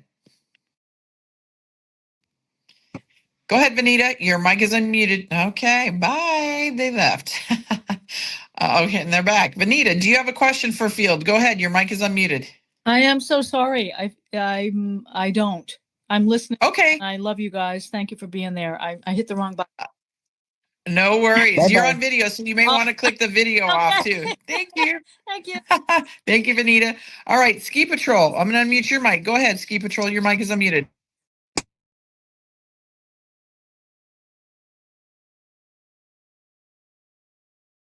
Go ahead, Ski Patrol. Your mic is unmuted. Oh, I'm sorry. I was on. This is the first time I've commented. I'm a long-time listener, but the first time I've commented. Sorry about that. I just had a comment about the Pope. And I was raised Catholic, and my family members, my aunts, my uncles, daily mass, we love the Pope. Or, I mean, they don't know that the Pope, what has been going on. And I just, quick comment, Catholic priests, and, there's an order priest, bishop, deacon, priest, bishop, cardinal, whatever. It goes all the way up. You can be a member of an order like a Jesuit or Dominican or Franciscan, or you can be an archdiocesan priest. So I think a lot of times the priests all get put into the same bucket as the Jesuits, but that's only one component. And I have a very good friend who is a Catholic priest. He's been a Catholic priest for decades. He's an archdiocesan priest, very awake in the Chicago area. And he keeps a low profile because he knows he's in the minority. When the new Pope was announced, I talked to him, and his comment was, "I've never heard of him and I've never seen him." So it's very interesting because it's a small community of Catholic priests in the Chicago area. So I just thought that was very interesting.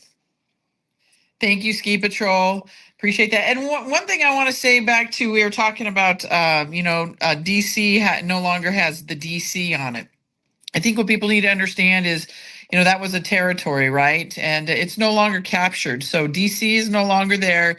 And the flags that Trump put up on the front and the north and south lawn, I believe, of the White House has very significant meaning to it. It basically is showing, because that has not, I don't think, ever been done or been done in a long time. So that, again, is showing that DC is no longer a captured territory, meaning, corporation. So that's huge, everybody. And again, like I'm saying, if you're not following anybody or you're wondering who to follow Donald J. Trump, Il Donato Trumpo, because that's him. He's already confirmed that that's him. He's telling us, everybody, he's telling us more directly than ever, not so cryptid, not so coded, but that was a significant, huge, pivotal move that he did with those flags on the White House lawn. So, Field, do you want to give any closing statements before we head out of here? Yes, I want to give you a compliment for attracting the most well-informed and articulate chat room. And I've only been in a few chat rooms because I don't consider myself a chat room type, but I guess I am because I'm with you every Monday. And I also want to thank all the mothers out there, and I want to thank all the believers out there. And, this world belongs to God. And Donald Trump works for God. And Melania Trump works for God.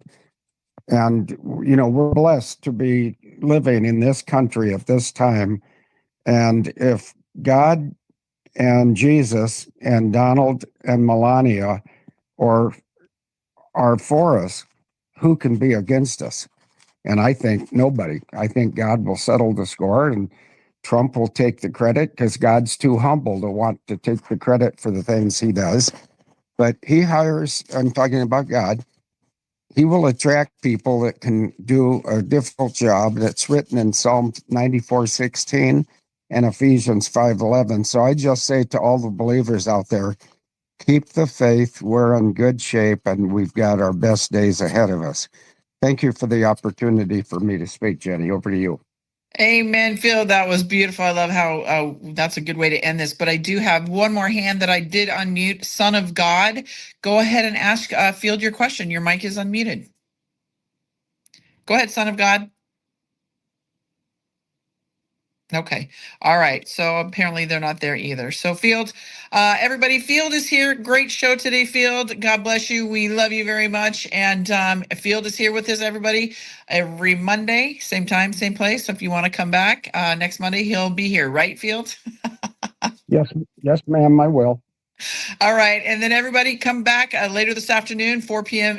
Eastern Standard Time. We'll have John Baxter from Anti-Aging MedBed. And then let's see, Wednesday, we've got Captain Kyle at 5:30 Central Standard Time. And then we're going to have Josh Reed, the human encyclopedia, I call him, as many others do. He will be here to talk about the updates of with what's going on here with Iran and the U.S. So everybody stay vigilant, eyes on God, no fear, everybody. Stay positive, stay out of the noise. A lot of fear mongering going on out there. And hang in there, buddy. We've got this. We've won this. God has already won this. We are going to be okay. But pay attention. A lot is going on as we are having this podcast right now. I live by a military base, and let me tell you that these planes are flying lower than ever, and they're doing things with the helicopters. They call them training, the drills, whatever, but we're seeing the soldiers kind of stand on the outsides of the, on that little railing, whatever, with their weaponry, doing some type of drills, letting us here know, the residents, not to be fearful, but that is what's going on. But we know there's a bigger picture behind all that, everybody. So stay in faith, everybody. We got this. And Field, God bless you. Love you. We'll talk to you. We'll talk to you in either the little chat or I'll talk to you on Monday.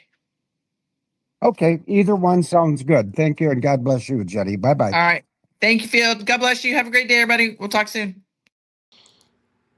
All right, Patriots, there you go.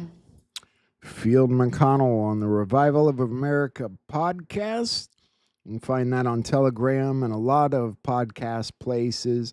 You can also find them at Jenny Jareed on YouTube and Jay Jareed on Rumble. She has all kinds of interesting interviews to check out. So, guys and gals, I think that's all I got for you tonight. I think we'll pick it back up from where we left off tomorrow. I do have a video I'm going to play on the way out to listen to, a short one. I, of course, will be back on at the same time tomorrow. Other than that, can't think of much going on. We'll see how long the peace lasts as far as that goes. I don't see any other big stories that have popped up since then, so maybe it'll actually hold for a time. That would be good. Anyway, folks, I am out of here. I'm going to go get some rest, and I will see all of you tomorrow. Thank you for hanging out, my friends. I know it's hard being here, paying attention to politics every night, but you guys endure and eager to learn, and it's good to see you guys. So really appreciate it. I'm going to leave you with this video on the way out, and I'll see you all tomorrow. Much love and God bless. Trump said on the campaign trail, this is Trump. He likes to act. He's, a showman. And he says, you're going to win. Donald, I can't take all this winning. I just can't take it. And he says, I'm sorry, but you're just going to win. I'm a winner and you're going to win. And so here's your winning. The real presidency of the United States of America that counts on foreign relations, which is CFR, which is 3618. And well, John told you what he was going to do, because his plane crash was 7 times 1 times 6 times 1 times 9 times 9 times 9 is 30,618. 3618 counts on foreign relations. Go look it up. And he's going to take them down. And they're the ones that own all 300 major corporations in this country that own all the other corporations. And they interfered. So they broke Executive Order 13848. Now it's Donald Trump in 48. Go figure. 13848. And it was on John's, it's on his parents' anniversary, 9/12/2018. And it says if you or a corporation work with a foreign entity, a foreign country, to interfere with our election, I'm giving the U.S. Secretary the right to lock down your assets in your bank account. It's also tied to the ICCJ, the International Crimes Court of Justice at The Hague, where the Nuremberg trials were kept. It's called the Magnitsky International Law, which has nothing to do with this country. It just has to do with international law that they used to take all their assets. So you own it all. You don't have a $29 trillion deficit. That got paid. And then it got recovered and give them back to the people that loaned us the money. Because we win, they lose. The wealth of the wicked is saved up for the righteous. 521. Think mirror. 125. Golden ticket. 125. John Kennedy. 125. Not for sale. 125. And he's set things up, and Donald Trump's finishing them. Because that red tie says red 27, tie 34, JFK 27, DJT 34. I'm finished when he started. Think mirror. JFK is finishing what DJT started. Go figure. So those executive orders took all the wealth of all those 300 companies, and all the companies they control. You own it all. And all $34 quadrillion of that money is in the Treasury, just waiting to be documented after the storm, is over, and we can start doing Glorious Country 232. See, Glorious Demolition 232 is what happens after 231, the calm before the storm 231. It's 232, Glorious Demolition 232. And as they say in England, then the penny dropped, 232, which means the shit's going to hit the fan in a good way. And shit's going to roll uphill and take down the criminals at the top of the military and the criminals at the top of the police department. Shit's going to roll uphill. Men are going to cross the thin blue line, and shit only runs downhill in the military. We've all known that. But this is a Trump movie, and you have to think mirror. Trump has a plan. And that plan is Glorious Demolition 232. I can't wait to tell you what it is. Some people know it, and they're damn excited. Right, Shelley? Yes. And it's going to be glorious, isn't it? Yes, it is.